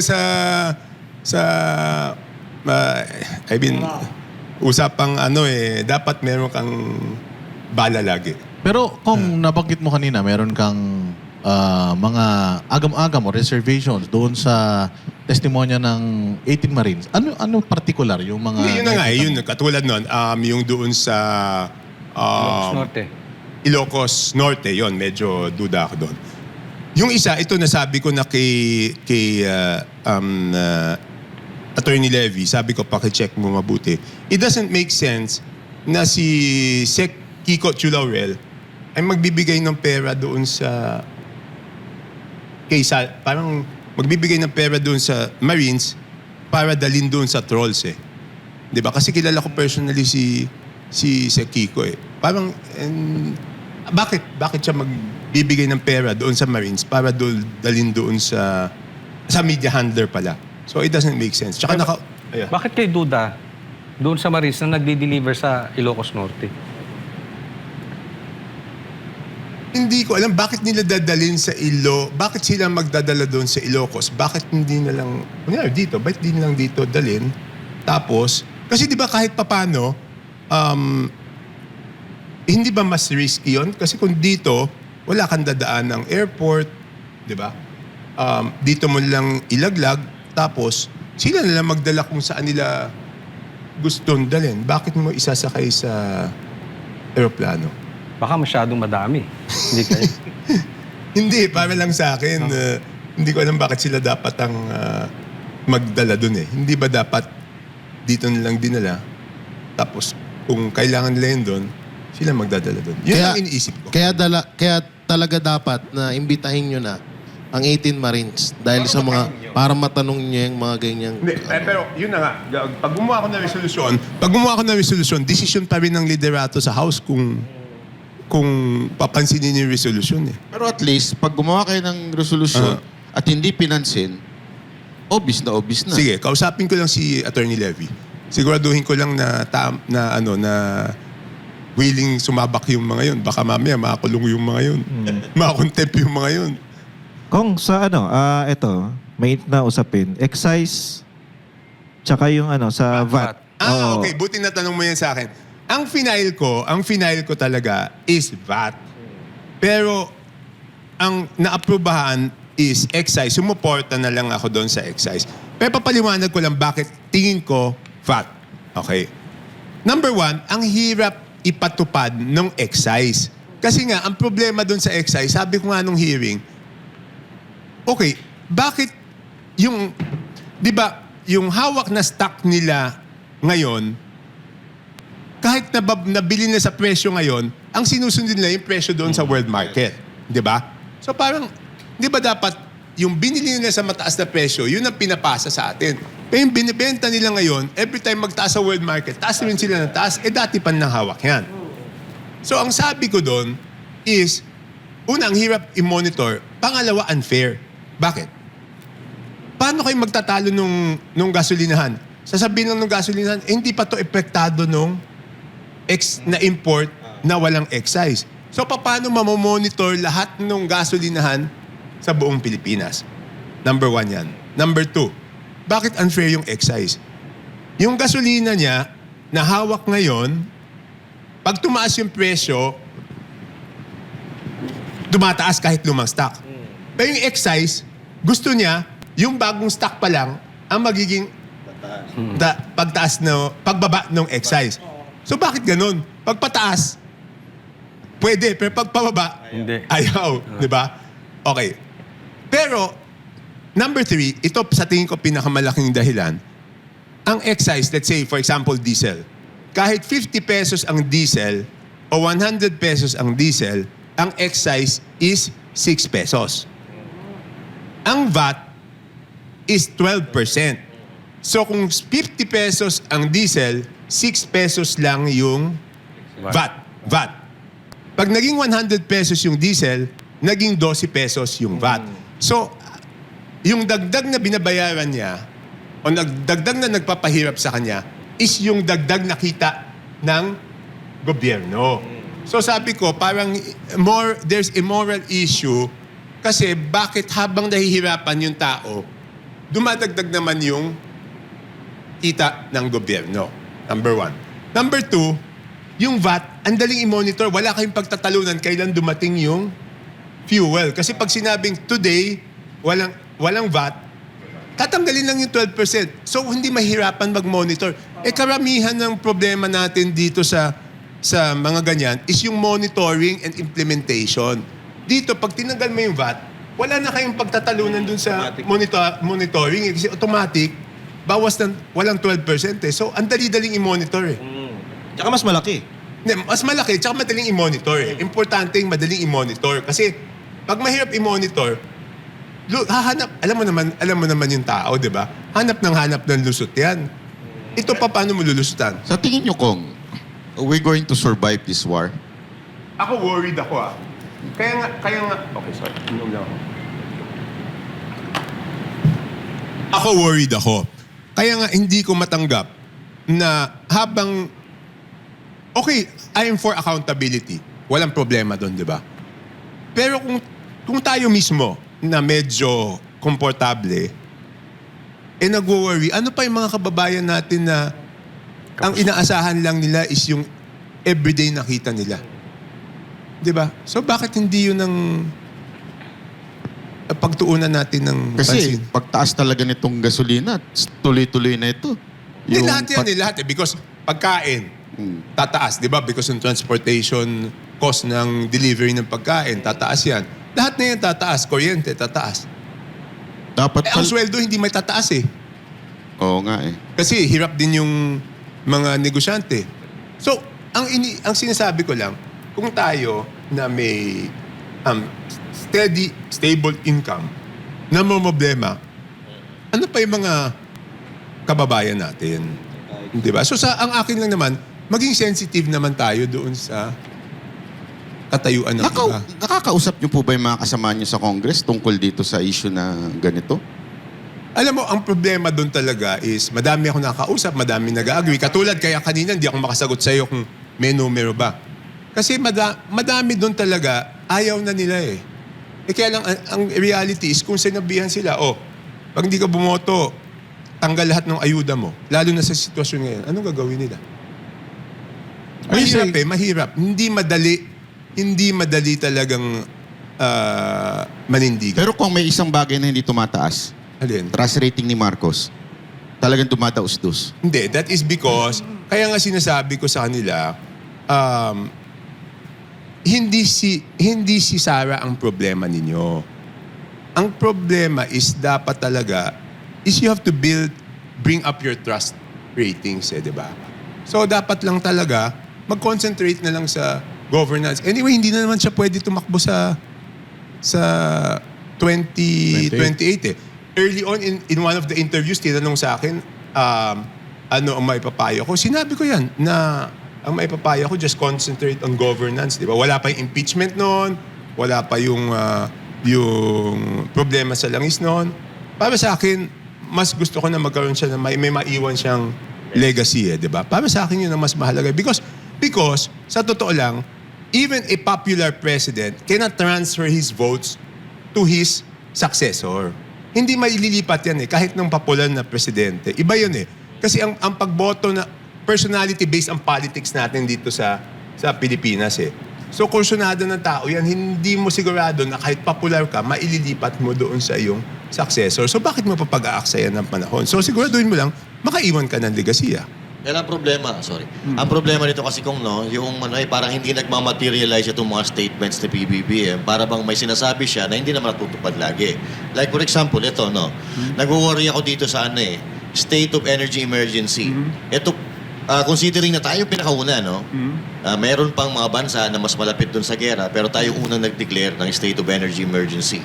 meron bang advantage ito sa atin or disadvantage or advantage when it comes to para sa ating mga ordinary Yung Pilipino? mismong dineclare na, Yes. na EO, sa tingin ko kulang pa eh. Kaya nga, I mean, but even before that, nag-file na talaga ako nung House Bill ko. No? Pero kahit yung House Bill ko, baka kulang. Kaya nga gusto ko na tumawag siya ng special session after the Holy Week para pagtalakayan namin ano pa ba yung ibang mga kinakailangan para matugunan natin yung problema ng ating mga kababayan. Kasi ako, worried talaga ako eh. Alam nyo kung, di ba sinabi ng mga ilang senador na nababagalan sila sa response ng gobyerno ngayon, hindi po ba kayo naiinis din na may panahon pang mag-break ang mga congressman habang merong emergency at yung mga kababayan natin talagang hirap na? Siyempre, okay. Kaya nga ang sinasabi ko, yung after Holy Week, mag-resume kami. No? Hindi lang yon. Mas nakakainis naman kung naka-break kami, yung impeachment pwedeng tumuloy, yung ibang bagay, hindi namin pinag-usapan. Diba? Balik tayo sa impeachment. Hindi. Kaya Ibig nga, sabihin, tama kayo eh. So, ibig sabihin, di ba, kung naka-break kami, siguro mas maintindihan mo kung break, wala talaga eh, di ba? Ibig sabihin, pwede magtrabaho para sa impeachment, pero hindi pwede magtrabaho para doon sa... So sobrang tindi ng impeachment. Tulad na sinabi nyo kanina, na mismong si Auntie Clara nagsasabi na iba na tono niya before, ayaw nila sa impeachment. Ngayon, gusto nila binabanatang ka. Sa tingin mo ba talaga Malacanang ang... Hindi, okay. Ang sinasabi ko, nung unang impeachment, sinabi ni Presidente, ayaw niya. Ngayon, wala naman siyang sinasabing ayaw niya. So, So, hindi ko alam. Tapos lahat naman ng galaw, mukhang gusto. Di ba? So, yun, magiging isipan ko? Because, honestly, Banat, matagal na kami hindi nagkikita eh. Kasi, hindi na ako... mas mabuti siguro yung hindi mo na kami magkausap. Kasi, ang hirap eh. Siyempre, kahit papaano, presidente yon, di ba? Tapos baka naman may maikwento, tapos may ibang pinagkwentuhan, sa dami na naninira sa akin doon, baka akong papagbintangan, di ba? So mas mabuti ng... So, sa tingin nyo talaga, mukhang presidente may gustong pa-impeach Ako, my feeling now is baka nakumbinsi na siya. Yun ang feeling ko. Kasi it's too powerful eh. Hindi, ang feeling ko I'm very straightforward, di ba? Baka nakumbinsi na siya because wala naman siya sinasabing ayaw niya. Di ba? Unlike the first time na sinabi talaga niya, hindi napapanahon ngayon. Pero sa akin, kung hindi napapanahon nung una, siguro ngayon mas may crisis eh. Di ba? I'm not using it as an excuse. Again, sasabihin ko, hindi dahil dinidepensa ko si BP, hindi po ako in fact, there are some issues na hindi ako totally agree doon sa stand ni VP. For example, yung stand sa West Philippine Sea, hindi naman ako totally agree doon sa stand niya do. So hindi ako, sa akin lang talaga, sa tingin ko, na hindi to tama. Tsaka kung isinantabi namin because walang substance yung kay BBM, dapat we apply the same standards. Pero wala na tayong magawa, pinagbotohan na ng komitiyan. So katulad niyang kung ang Kamara ay mag-break na. Nag-break kami the previous week. 19. So 19. tapos tuloy-tuloy pa rin ng impeachment. Wala po bang kakayanan si Pangulong Bongbong Marcos para patigil niya yun? Dahil Pwede niyang actually, siyempre supposedly may separation of powers, sa di ba? madaling salita kung mas mahalaga Pwede namang pakiusapan yung mga kakampi sa House kung gusto. Di ba? Pwede naman eh. Halimbawa, sabihin ng Pangulo na tigil niyo yung usapang sa impeachment, doon muna tayo sa krisis. Hindi, pwede yun. Tapos hindi pa rin sinunod ng mga... Wala ho bang magagawa si Pangulong Bongbong doon? Technically, legally, wala siyang magagawa. Pero kakampi mo yung mga yon, dapat out of respect. Oo. Kasi parang di mo nirespeto. Sa madaling salita, parang wala talaga si sinabing itigil. Kasi he can do that. Hindi nga, di ba, sabi ko nga sa inyo, base doon sa galaw sa House, at the fact, okay, ganito lang, maliwanag. By the mere fact na inauthorize ng speaker at ng majority leader na ituloy yung impeachment, alam nga naman kontra yun sa gusto ng Malacanang, di ba? Speaker na yun, tsaka majority leader. Hindi kaya dahil may rules na they have to do it in a certain Hindi, period ang tagal of nun, time? Banat. 60 session days yun. 60 session days. So So, in 60 days pwede. 60 session days. So pwede talagang ituloy So after. 60 session days is 60 divided by 3 session days per week. 20 weeks yun. 5 buwan. So nakabalik na talaga ang ano nun. Pwede. So tama ba? 60 divided by 3, 20. 20 divided by 4. Tama, 5 months. 5 months ang sinasabi ng Constitution doon. Kasi dati kong, no, So parang minamadali. Yun ang... sa tingin nyo ba minamadali? Ang tingin ko, hindi minamadali. Ang tingin ko, Tinatabunan? hindi. Pangtabon? Hindi kasi, di ba, ang tingin ko, gusto nilang gamitin niya na venue Para babuyin. para para maglabas ng mga ebidensya, kung ano-ano. Di ba sabi nga nila, mini trial, tapos binawi rin, sila rin mismo nagbawi na hindi mini trial. So gagamitin yun, sa tingin ko, gagamitin yun na venue para Siraan. Yun ang tingin ko. so, ibig Sa sabihin, akin, but again, makikinig ako sa lahat ng ebidensya. At kung later on mapatunayan sila, hindi, wala tayong magagawa. Hindi ba? so ibig sabihin, gusto rin ni Pangulong Bongbong Marcos. Kasi kung matatandaan natin, si PRRD, during the Lenny Robredo time, sinabi niya ayaw niya. Eh, ditigil silang lahat. So, ibig sabihin, gusto talaga. Parang pabor din. Hindi, by the mere fact nga na yung speaker at saka yung majority leader, na may majority leader naman, anak ng presidente, na inauthorize na magtuloy-tuloy, okay. Para sa akin, okay lang kasi ako rin naman ang request ko magtuloy-tuloy. Yes. Ang difference lang, yung akin, magtuloy-tuloy para ma-resolbahan kaagad para harapin yung crisis. Yes. Yung sa kanila, magtuloy-tuloy lang. Parang pabagsak si... Baka ganun yung ratings. Pero question lang totoo ba yung dalawang 2 million na pabaon bago magbakasyon? Hindi pa baon yun. Ano yun? Yun yung MOOE ulit. Okay. MOOE. Di ba inamin ko naman na meron talagang MOOE pag Break. Pag mag-break. pag-break Oh. Bakit ganun? Paki-explain nga sa amin. Bakit may MOOE pagka magbabakasyon? Ano? Kasi parang ganun ang dating nun eh. O magbabakasyon kayo, ito. Hindi, okay. Ito MOOE. Okay, ako Parang ganito Okay, ako sasabihin ko, saan ko ginastos yung MOOE ko? Lahat ng graduations namin, uso na ngayon yung lead wall eh. Hindi naman kaya ng eskwelahan na magbayad ng lead wall. Hindi naman kaya ng LGU. So doon napunta. Ako yung naggastos ng lead wall ng lahat ng elementary tsaka high school graduations. No? So ilan yan? 20... Pero kung every time magbabakasyon, laging may ganun? Every time magbe-break. Magbe-break pala. Ang okay. Pero, liwanagin ko ba noong first time ko pumasok sa Congress, 2010, meron na rin yan. So, hindi siya bago.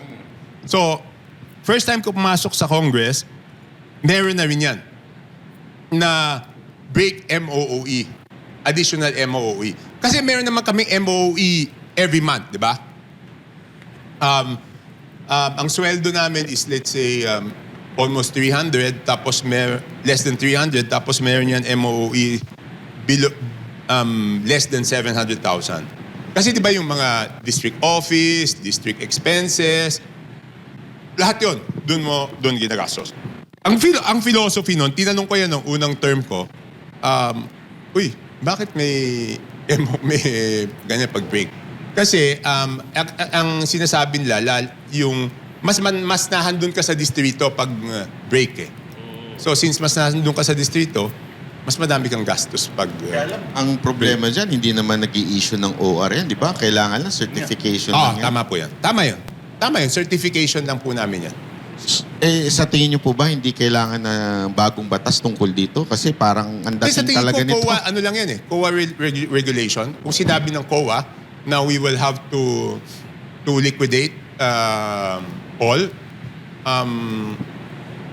So, kaya naman i-liquidate. ng COA lang. COA lang. Hindi kailangan ng batas yun. So, Gagawa COA lang lang pwede ng COA magsabi. guidelines. Yes. Gagawa lang ng COA guidelines. So bakit hindi kayo ginagawa ng COA? Hindi ko alam. Pero Batas ano din pa nga yata yan yun 20, ano pa yan? 2010, first term ko pa lang. Hindi ba Meron- nadagdagan ko? O dumami? Alin? Dumalas yung... Mas malaki ngayon. Hindi. Ano lang talaga pag-break. Consistent, no? Lumaki lang yung amount because of inflation. Parang, hindi ko alam kung no first term ko is 200 o 300. So sa isang yata. taon, ilang breaks kayo? 4. So dati, ganun din. Dapat eh. din. 4. Every time mag-break, meron yan. Pero kung isang suggestion ng ibang tao, di ba yung supposedly yung mga ayuda, bakit sa congressman, ba't hindi dun sa... Hindi na pwede. Oo, pero... Di ba, kita naman natin na may ganun pa rin nangyayari. Ba't hindi na lang daw sa LGU? Gawin ang batas at gawin... LGU ang dapat magbigay. Hindi ang... Hindi naman, okay, hindi naman congressman nagbibigay eh. Ang bumababa doon sa distrito is DSWD. Hindi kami yung nagbibigay noon. Hindi kami nagbibigay noon. Kunyari, yung AIX, yung AKAP, ang bumababa doon is yung DSWD. Pagtupad, ang pupunta doon is yung DOLE. So hindi yun, hindi... Pero, tama kay Jangkong. Pero, nagagamit pa rin po ito sa politika. Dahil nga, di ba, kaya nga pumirma yung iba dahil dyan, sa issue na yan. Hindi. Kaya pumirma yung iba kasi puputulin. Oo. So pag puputulin, wala na yung constituents mo.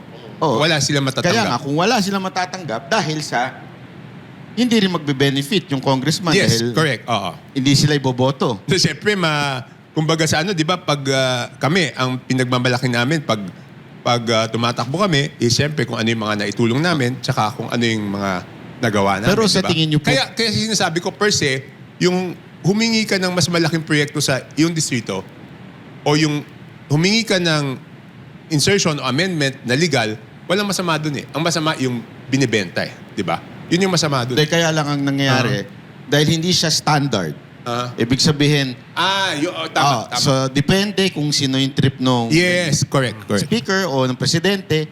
So, talaga magagamit at magagamit siyang paulit-ulit. It's going to be a routine sa Correct. Pilipinas na ulit-ulitin lang yung corruption. We're not talking about one administration dito eh. Kaya nga hindi po ba sa tingin nyo tama na dapat magkaroon na lang ng standard o lahat ng ano, ito, ganito. Pwede. Mas maganda yun. Para at least, hindi siya magamit. Protektado ka na, hindi ka... hindi pa pwedeng... Isway hindi pa pwedeng yung, ano mo, i-withhold. yung Oo. opinion mo o yung Hindi pa boto pwedeng mo. i-withhold. Tama. Sige. Kong, may iba ako Kasi kanina sinasabi nyo, mabagal yung galaw ng gobyerno. Ganun yung... sagutin ko muna siya. Ganun naman yung intention nila Sec Bonoan tsaka ni Yusek Kati nung una nilang ginawa yung BBM parametric formula. Dati kasi, walang minimum NEP eh. Ngayon lang ako bumalik na may minimum NEP. So alam mo kung ano yung NEP mo for the next 3 years. Dati kasi walang minimum yan eh. Hindi mo alam kung ano. Ang problema doon, yung maximum. Hindi, walang maximum kasi. Walang maximum. Diba? Kasi ang nangyayari, binibenta. Dati, ang nangyayari doon is walang bentahan talaga sa tagal ko sa Congress, wala talagang nagbebenta doon. Ihingi ka kung malakas ka sa speaker, bigyan ka ng konti, additional. So palakas. Dati. Ayun, yung matagal na response. Ito yung immediate Ang talagang pinaka-problema natin ngayon, ang taas ng gasolina. Yes. Tapos sabi nyo, yung old stock, pero naging new price. Old stock na new price. Ang sinasabi ng taong bayan dito, kasi nga since Vox Populi kami, natapalan si Bongbong. Kasi bakit wala siyang ginagawang aksyon? Ang tagal-tagal na may emergency powers na siya, etc. Pero wala ba siyang magawa dito sa Hindi, mga... kaya ko binibigyan ng kapangyarihan sila dito sa bill ko is because tali yung kamay nila because of the Oil Deregulation Act eh. So, kaya ko nga sila binibigyan ng kapangyarihan dito sa bill ko is para magawa nila yun despite the fact na may Oil Deregulation Act. Buti na banggit mo yan, pinapaaral ko rin sa staff ko kasi ang dami lang technicalities. Ang tanong, dapat ba natin i-repeal yung Oil Deregulation Act o hindi? Yun ang susunod na tanong. Kasi ang naging bottom line dyan, ang bilis nila nagtaas. Tapos ang bagal tama na yung reaction sinabi ng mo gobyerno. Ang sinasabi mo is, kahit yung mga lumang stock, tinataas, di ba? Oo. So malaki yung dapat, maybe not by law, pero supposedly, malaki ang influence ng president dito sa mga to. Pero dapat talaga gamitan ng batas eh. Sa akin, kaya nga binibigay ko yung kapangyarihan doon sa Fuel Crisis Act of 2026. So wala siya. Dahil sa tingin ko, without that law, mahirapan silang Tali ang kamay niya. tali kamay nila doon. Kung Toby, ito, kanina ko pa ito gusto talaga itanong sa inyo eh.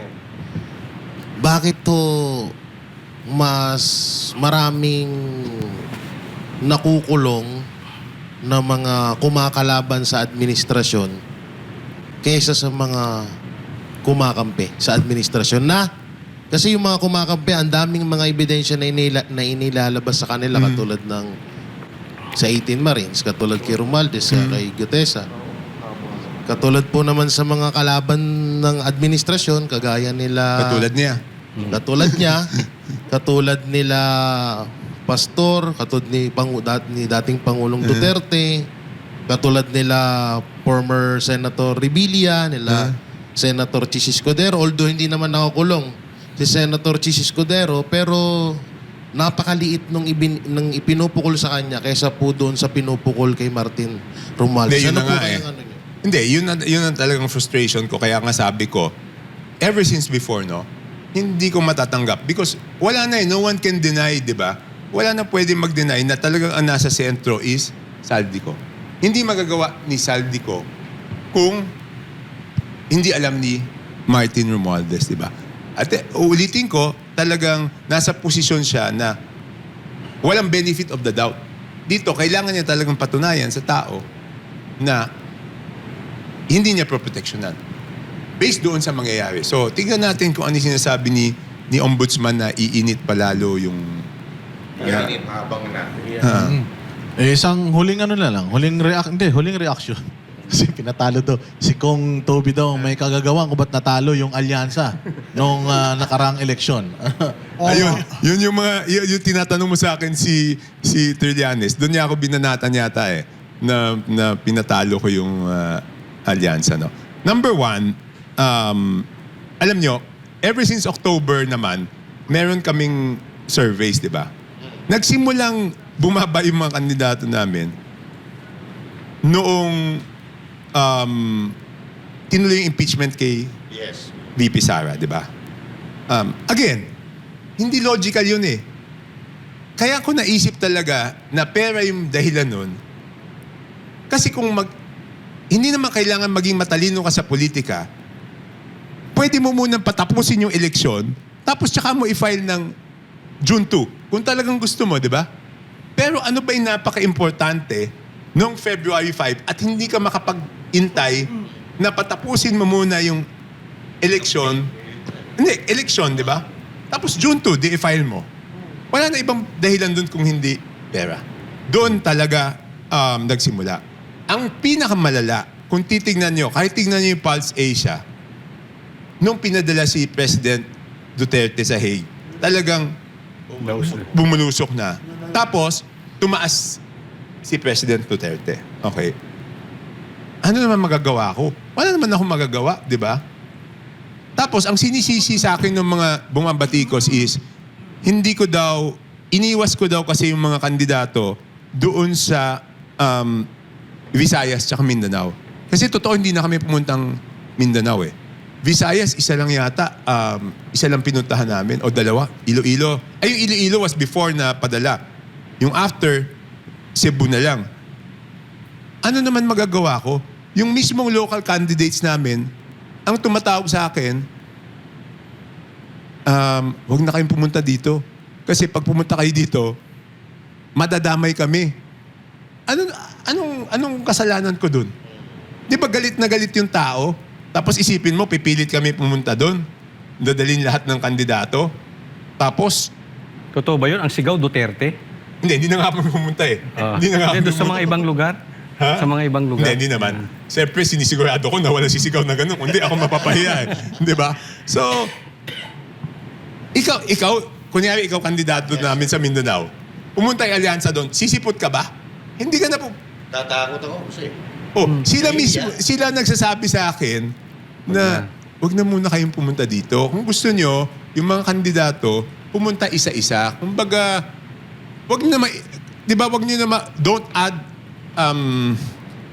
ibig sabihin, wag nyo nang galitin lalo yung tao. Pero kung wait lang ha. Oh. Sorry ha, magbabatin ako. Ba't may nanalo pa siya, sa Alyansa? Dito kasi nakabawi yun sa ibang lugar. Pero tingnan mo yung boto sa Mindanao. Wala sa amin walang alyansa nakalusot doon. Saan ba yung sinasabi mo, yung local candidates? Hindi, yung mga alyansa tulad nila Soto. Senador. Hindi, kasi di ba nakakabawi dito? Sa Luzon. Oo. Ngayon, yung mga crocodile ni Martin Romualdez, sinasabi, bakit sa congressman? Bakit sa congressman? Ang daming nanalo. Bakit hindi mananalo yung karamihan nun walang kalaban? Kasi tinatakot nila yung kalaban. Di ba ano ginawa nila? O yan, buti. Ngayon sasabihin, ano ginagawa nila dun sa kalaban ng mga attack crocodile nila? Sasabihin dun sa kalaban, kahit naman manalo ka, wala kang pondo ng 3 taon, ba't ka patatakbo? Tsaka kami nakaupo ngayon. Kaya nawalan ng kalaban. Paano hindi mananalo yun? Wala namang kalaban yun. Subukan nilang gawin ngayong... Ginawa nila yan? Ginawa nila yan. Gangster pala talaga ito si Romualdez, no? Ginawa nila yan. Siga, no? Hindi, sabihin mo, di subukan nilang gawin ngayong 2028 yan. Kaya pala wala laging kalaban si Romualdez, no? Ha? Kaya pala walang kalaban si Romualdez. Dinisqualified, di ba? Dinisqualified. Disqualify yung kalaban. Hindi, di ba? Parang... So, paano nila sasabihin sa akin na yun ang basis nila? Ang balik ko sa kanila, wala nga kayong kalaban, hindi nyo mapanalo yung kandidato natin. So, ano ibig sabihin nun? Di ba dapat kung wala kang kalaban, panalo lahat ng kandidato natin doon sa lugar mo. Bakit wala ka ng kalaban? Hindi nanalo. O di ba dapat kayong sisihin? Baka kayo nanlaglag. Kung speaking of election napag-usapan natin Ito, hindi ko alam kung chismis pero hindi naman ako naniniwala dito. Okay. Pero since nandito ka na, tanongin na kitang diretso. Diba? Kasi nabalita to sa akin ng vlogger. Tapos sinabi nila na may nakakita daw media. Ulitin ko, hindi ako naniniwala. Kaya lang, sabi nila, nakita ka daw nilang pumunta sa opisina ng COMELEC mga 1 week or 2 weeks before. Totoo po ba yun? Yes, may meeting ako nun kay George. Hindi ko na matandaan ano yung meeting ko nun Hindi ko na matandaan kung ano yung reason. Pero totoo. Pero hindi po ba bawal yun since kayo ang campaign manager ng Alyansa tapos pupunta kayo sa opisina ng COMELEC? Hindi. I'm sure it was a legitimate concern Hindi ko lang matandaan Hindi po ba pangit tignan yun? Hindi, because legitimate. Kaya nga sa opisina ako pumunta, hindi ako nakipagkita sa Labas. Sa labas Kasi officially, di ba? I mean, kunyari, may reklamo kami na legal. Dapat naman talaga akong pumunta Punta sa doon. opisina. Oo. Kaya hindi ako sa labas pumunta Kaya mismong doon sa COMELEC ako pumunta Tsaka, alam ko naman madaming media doon, di ba? I mean, hindi naman ako pupunta doon kung So sa illegal tingin nyo kung ginagawa din to ng ibang, ginawa kaya ito ng PDP o ng ibang partido? Hindi, sa tingin ko, ang masama, kung secretly kayong... Mag-meet. Mas nakakaduda naman yung sikreto kayong magkikita, Magkita, di ba? oo. Ako mismo pumunta ako dun sa opisina niya, so wala akong Kunwari tinatago. sa bahay, no? I mean, out somewhere. So ako sinigurado ko, nung humingi ako ng appointment, sinigurado ko na sa opisina para hindi rin siya mapulaan, hindi rin ako mapulaan. Pero titignan ko, buti sinabi mo. So, ibig sabihin po, po, yung pakikipagkita ng ICC, mga member ng ICC, Trillanes, tsaka ni Boyeng Remulla, hindi official yun. Parang sa bahay yun. Sa bahay, yun wala akong personal knowledge doon, pero hindi ko alam. Inamin po niya. Umamin do. Sino? Si Remulla, umamin siya na sa bahay. Tinanggap niya. Hindi ko alam what month Baka was Boying going to the office. Kasi di ba may time na may sakit siya, di ba? Yes. Baka naman kaya siya pinuntahan sa bahay. Baka yun yung time na hindi siya... Lately lang po ito Noong nakaraan lang. Siguro mga... hindi ko alam. Di ba may a time... month ago lang niya may sinagot. sakit siya. May time na nag-recover siya So baka yun yung reason na pinuntahan. Pero ako talagang... sigurado pinuntahan ko siya once. I know it was an official concern, pero pinuntahan ko siya sa Pero office. pangit pa rin yung kung kasi kahit na, pinuntahan mismo sa bahay. Sino? Gusto yung... Si Remulla. Ako? Si Trillanes, si Trillanes. Hindi ko na alam yun. Hindi ko alam wala ako. Actually, ako kasi gumagagabag sa utak ko Actually, lagi ko lang pinapost about paano nanalo si Juan Aquino at si Kiko Pangilinan. Paano sila nanalo? Alam mo, Nagulat ako eh. hindi, ako rin na, Tapos number 2, Kung, alam mo alam mo to. Yung mga Aquino, hindi lumagpas ng bahay yan. hindi ko alam. Hindi lumagpas na para mamapala. Hindi lumagpas sa Facebook survey. lang yan. Hindi, talagang kung ano man yung kampanyang ginawa nila, magaling. Kasi kahit, Magaling mo yung Hindi mala. kaya hindi kasi ano eh. Kaya namin kayo tinatanong Hindi, kasi kahit bilang kami, bilang kahit kami hindi namin nakita sa survey namin eh.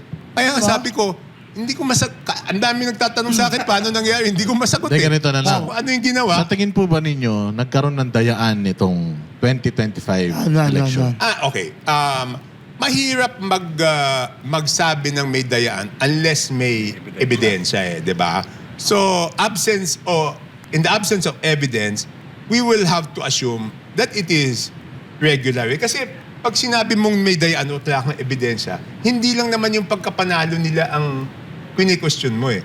Quini-question mo yung Buong process. hindi lang, lahat ng nanalo, quini-question mo. So, mahirap naman magbintang ng ganon. Pero honestly, talagang, di ba hindi nga namin nakita sa survey yun? Paano nangyari yun, di ba? Diba? So, magaling nga yung... Kahit ako hindi kaya ito wag sasama na huwag mo, baka yes. makalit na naman sa akin. Hindi. Kung kaya ano yan, line up niya talaga yun. Or, Hindi. baka- Definitely hindi. Kasi nagulat kami, nagulat ako sa kapilit niya. Kung pumunod niya, may time matalo. Hindi. Definitely hindi. Definitely, hindi namin Kasi sila... sa nangyayari ngayon, mag-alyansa na kasi si Marcos kasi na yun. Parang definitely hindi. Kunik kasi lahat na yun. Definitely hindi... Wala, never ko sila nakausap. Kaya ikaw, ano masabi mo kay Kiko? Panlima siya eh. Ang galing. Hindi. Panlima eh, no? Kumain ng May mahirap yun. kumain sa plato ng Sabaw. ahon eh. Ang galing. Hindi, but okay, ganito ha. Siyempre nagulat tayo. So later on, iniisip ko, bakit nagkaganon? Alam mo, ang possible reason is, baka kasi nag-aaway, yung mga, let's say, ayaw kay BBM, ayaw sa Duterte, saan sila pupunta? Pwede. Wala naman silang ibang pupuntahan kung hindi yun eh. Pero malabo kasi hindi naman ang kampanya nanalo eh. Hindi ko alam. Mahirap lang kasing Kasi, siyempre, tumakbo rin ako. Eh kung question ko yung proseso, di parang, question ko rin yung, di ba? Parang, Pero kung hindi pa ba sapat na ebidensya or hindi ba maituturing na ebidensya yung 18 million na overvoting, hindi po ba maituturing na parang may nangyari talagang dayaan ng election? okay, buti na tanong mo yan. Natatandaan ko, 2013 elections, presidente ako ng una nun eh.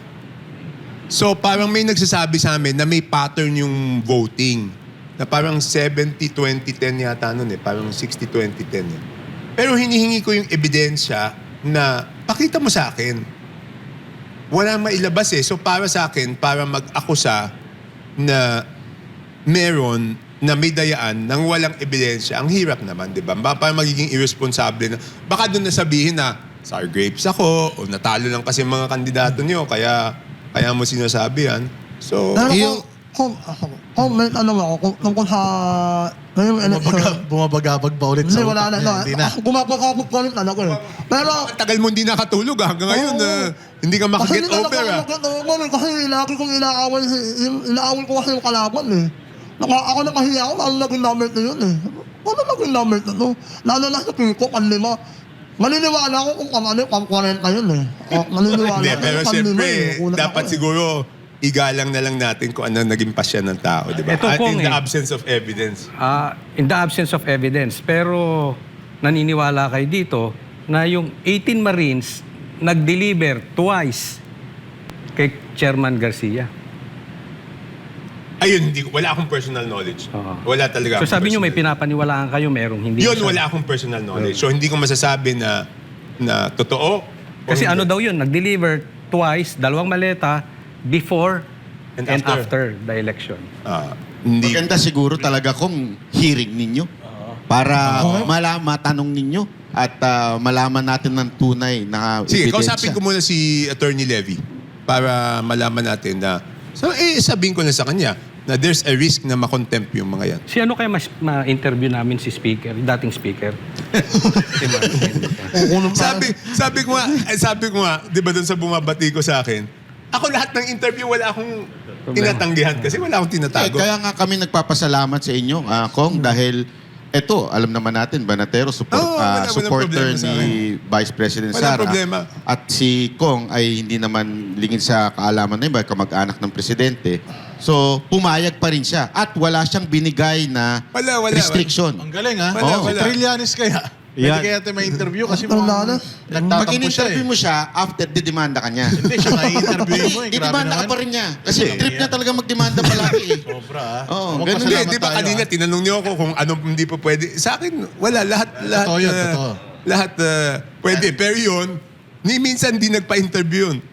Si former speaker. Oo. Kailan siya nagpa-interview? Papasok pa ba siya? Hindi ko nakikita. Anong diet niya? Nag-ano ba siya? Kasi pero pumapayat. Oo, Mac. Maganda yun. So hindi niyo siya nakikita? Hindi. So, hindi siya pumapasok. Ha? Kung hindi niyo nakikita, kasi pumapasok kayo. Hindi, buti, alam mo na ano mo yan, na buti nabanggit mo sa akin yan.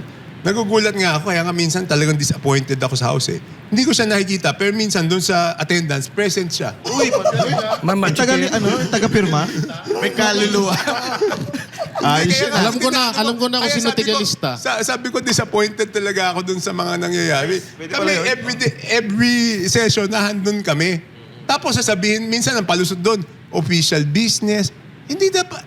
Hindi dapat pumirma. Hindi ba? Hindi. Kasi, hindi, makikita mo the next day, di ba, yung journal? Wala naman tong mga to. Ako nandito, hindi ko nakita tong mga to. Bakit present tong mga to? Ang laki-laki nun. Lugi sa inyo yun. Sa mga nandun na palagi nandun. Dapat pala face recognition lang. Para talaga nandun ang... Hindi, dapat biometrics, di ba? Biometrics o face recognition, di ba? Baboy metrics. Para talagang nahandun, di ba? Lupit pala. Grabe, Alam grabe. mo, pag nagkaroon ng facial recognition, gagawin ko rin sa Percy. Ano? Sorry. Di ba, so, unfair eh, di ba? Kami pumapasok kami dun. Si Kong Sandro ba? Pala pasok, pala absent. Hindi, in fairness, nandun yun everyday. Ah. Everyday. Nandun yun lagi. Masipag naman yun. Ayun. Nandun siya lagi. Okay, maraming salamat sa ating napakatalino na guest. Grabe, no? Wala talaga siyang iniwasan. Lahat ng tinanong ninyo, talagang sinagot niya. Siguro hinga na lang po namin kayo, Kong Toby, ng huling mensahe para sa ating mga tagapanood ngayon sa Ibayang Dagat at dito sa Pilipinas. Hindi. Alam mo, ako, I'm as frustrated, as disappointed sa ating mga kababayan na number one, wala pang napapanagot na big fish hanggang ngayon, no? Alam ko ang sentimento nila. Number two, alam ko rin yung sentimento nila tungkol dito sa crisis na kinakaharap. Alam ko marami kinakabahan, hindi nila alam kung ano mangyayari. Alam nila na pag tumaas yung presyo ng crudo, ang susunod dyan is yung presyo ng pagkain. So alam ko na talagang namomroblema sila dyan. No? Kaya ako, may panawagan. Actually, kami ni Kong Egay Erice, humingi na kami na pagkatapos nitong Holy Week, na sana mag-special session na ang Kongreso para doon sa mga batas na kinakailangan para harapin itong crisis na to. No? So yun lang ang aking pakiusap. Maraming salamat muli, Congressman Toby Chanco ng Navotas sa inyong pagpaunlak sa aming imbitasyon.